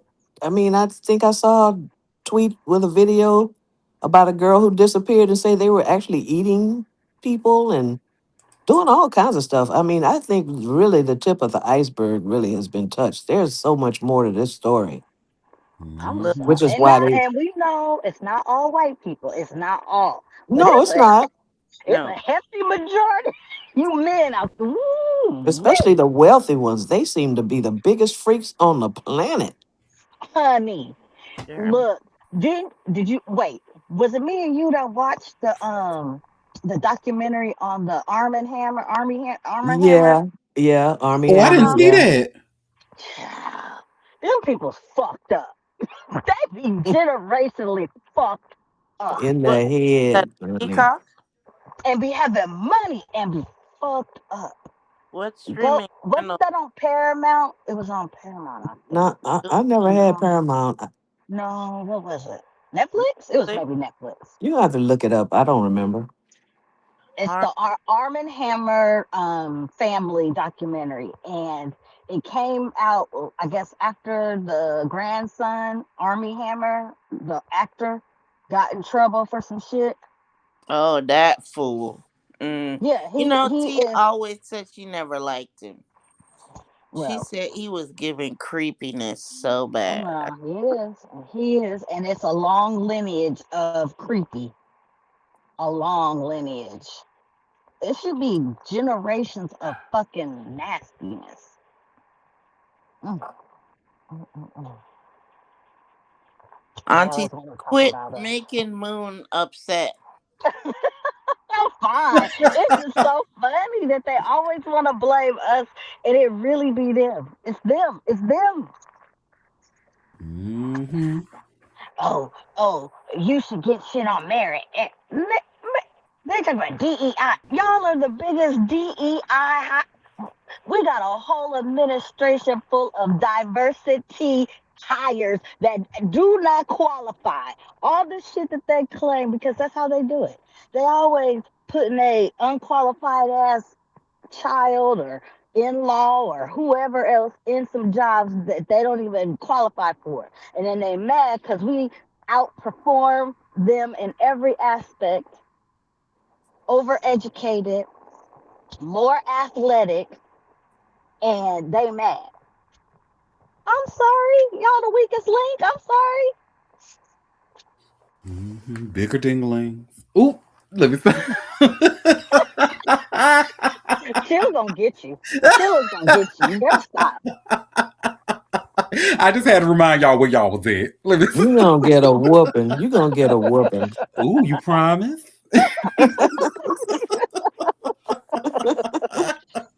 You got problem. You crazy. But I'm serious. I just be beside myself. Like, we really live in the upside down right now because they mad that black and brown people outperform them at such high rates that they can't stand it. It's true. It's true. It's true, Moon. Because the class before me had 25 black nurses, and one was white and one was Hispanic. The class that in is all black. All black. And the class before me, everybody passed the NCLEX except for the white girl. Except for her, she has to retake Oh, something like that. oh, And the worst, it's just sad. it Truly. really is. But the funny thing is they think that whatever they doing is gonna keep us down. Meanwhile, we done survived 400 years of everything that they tried to throw at us. Um, Slavery, oppression, Jim Crow, everything under the sun, and we still out here. They don't understand we part of the God's favorite. That And part. some of the good black nurses take real good care of patients. Of And course they do. they're, It's in they're our nature. very intelligent and master of their craft. And they take good care, and social workers, black social workers, there is not a connection a black social worker don't have, you know? And they'll help Yeah. do something. Telling you, man, people are sick. I want to know when they go in front of God, what are you going to try to say? Because I know God didn't die for their sins. Hmm. When he said he Girl. died on the cross for our sins, he got to say, mm-mm, not you. You got to go. I You- don't know. These people you- crazy, honey. I just oof. It's infuriating, and this is kind of like because now most of society is now kind of where the gays have been for quite some time now. Because remember, they was coming after us first, saying, "Oh, keep your children away from them, keep your children away from drag queens, away from trans people and stuff." And whole Hmm. time, the ones that It's was them. doing the child raping it was cis hetero white men. It's been The, them the whole time. the ones telling you to keep your kids away from the other ones is the ones who's doing it. All the time. All And the keep the time. pressure off of them. Yeah, keep the eyes off of them. The Boy What's Scout pissing me off though, like leaders. people notice and they have the numbers saying who are the real perpetrators, but they still want to gaslight and play in our faces, and pretty much doing it in the name of the Lord. Using that church Yeah. to kind of protect. Everything. Hmm. And And hate. the Yeah. Catholic Church had a plethora of them. It's crazy how, well, I know how they get in because they always get the benefit of the doubt. White people always give white people the benefit of the doubt, especially when they don't deserve it. That's why we got that idiot in the office now. I don't know why they gave him the benefit. I don't know. I still to this day. How do you think a man that bankrupts a fucking casino is a good businessman? Riddle me that. That's easy money. How do you bankrupt a damn casino? But here we are. And then they always want to talk about everybody else. And it's them every time. Catholic Church, uh, your football coaches, your teachers. They be, I mean, when you have a whole school of pedophiles, that shit is crazy. Like, how did all the pedophiles end up at? Did they congregate and say, "Oh, this place is prime"? White Like, how? men, baby. And white women is second behind them. I Okay, saw a case where the woman was being accused of, she got 6 years in prison. She was in her 30s, 40s, I don't remember. But the age of the boy that she was contacting, 11. I'm like, when I tell you, 11? if somebody was contacting my 11-year-old, my sixth grader, do you understand the level of how I would beat her ass into the ground? Girl. They would be. Mm-mm. I'd No, have whooped her ass so damn bad they would know have the been trying level to of say what beat her I ass to the I ground. tried to kill her. I'm like, We what did she see in the 11-year-old? What the hell? Sickness, an sickness. 11-year-old. That's crazy. And she just boo-hooing, boo-hooing, boo-hooing. 11 years old. Well, that's how Wow. old that boy was when he was the one back in the real famous case. I think he was 11 when it started. Like he was in middle school. And Oh, and then they got got wound up pregnant being for him. together. That she had pregnant. Yeah. Yeah. They Oh, the one together who still. died. Yeah. They still Mhm. together. No, no, she died. Yeah, No, she they ended up did. breaking up, and she died of cancer. Hmm. Oh Oh, no. that evil came and got her, huh? Like, oof, Hmm. a child innocence like that. Mm. Yeah, they wild. They wild with it. And you get Baby, if we were barbaric, it would be a problem because we definitely could be. What Uh-uh. happened? Father, he would be like, no, no, you can't sit beside me. Can't sit over there. Put your dress down. You know? My grandfather was very strict. Like, no, no, no, can't do that. Can't. Mm-mm. And what I'm thinking, and I'm just like this, I'm just speculating, I don't have any evidence to prove any of this, but what I think is because like a lot of because just like Jamaica Queen said, her parents were and grandparents were really strict. I know my mom, his mom, they were like they lived a stricter lifestyle, so they kind of passed it down to us. And I think because millennials, most of us were raised in strict homes, we were trying not to be so strict with our children. So it's just kind of doing them a disservice, baby, because you see millennial kids just running around, running amok out here, no respect for any no one's people, places, or things around them. And I look again, I'm just speculating. This is just based on my experience and the kids that I've been around. And it's just like, and I'm seeing the parents like literally sitting back. And I'm like, why aren't you doing anything? Like, y'all remember I told y'all about how my cousin, who her 16-year-old son got the number of a 21-year-old because it was like his sister's babysitter or whatever. And I'm like, delete that number out of his phone. What the hell is 16-year-old got to talk to a 21-year-old about? Texting back? Absolutely not. Delete it out of his phone. But they looking at me like I'm the problem because I said delete it out of his phone. So it's just we have a lot of like now if it was another man, she probably would have been like, oh no, delete that number, whatever. But it's we really don't, especially when it comes to young men, they are really not protected like they're supposed to be. And that's how a lot of this predatory shit happens to them with like being along with babysitters. They young boys already got them hormones all over the place, right? And it's I don't know. So well, that's enough on that. Oh, we had a comment saying y'all kept losing me my audio, or was that just one person? Oh, maybe it's all of y'all. But anyway, well, that was again all the tea that I had for us today. So thank you to Libra Queen and Happy for those extra pieces of tea. And anybody have any more before we head out? It blanked out for a couple of seconds. Oh damn. Mm-hmm. But I don't think it was you talking. Just the whole sound blanked out for a couple of seconds. I think Yeah, I was. Marcia was talking. Or Yeah, I got locked no, out. Oh no. yeah, it wasn't you. Okay. Yes, so we have a question in the chat. Did we talk about Kim K and Lewis Hamilton? Yeah, we talked about this shit. When was it? Yesterday? Like, dude, what is you doing, bro? Okay. Well, that's straight people business. Bad. Well, y'all, that was all. Thank you all for taking time out of your busy day to come and sip tea with me. We will be back tomorrow at 12:30 p.m. Eastern Standard Time for another live show if you can make it. Don't forget to subscribe to a bitch. Head to auntiederek.com and hit the big green subscribe button at the top left. And until then, you all have a fabulous rest of your day. Bye, everybody.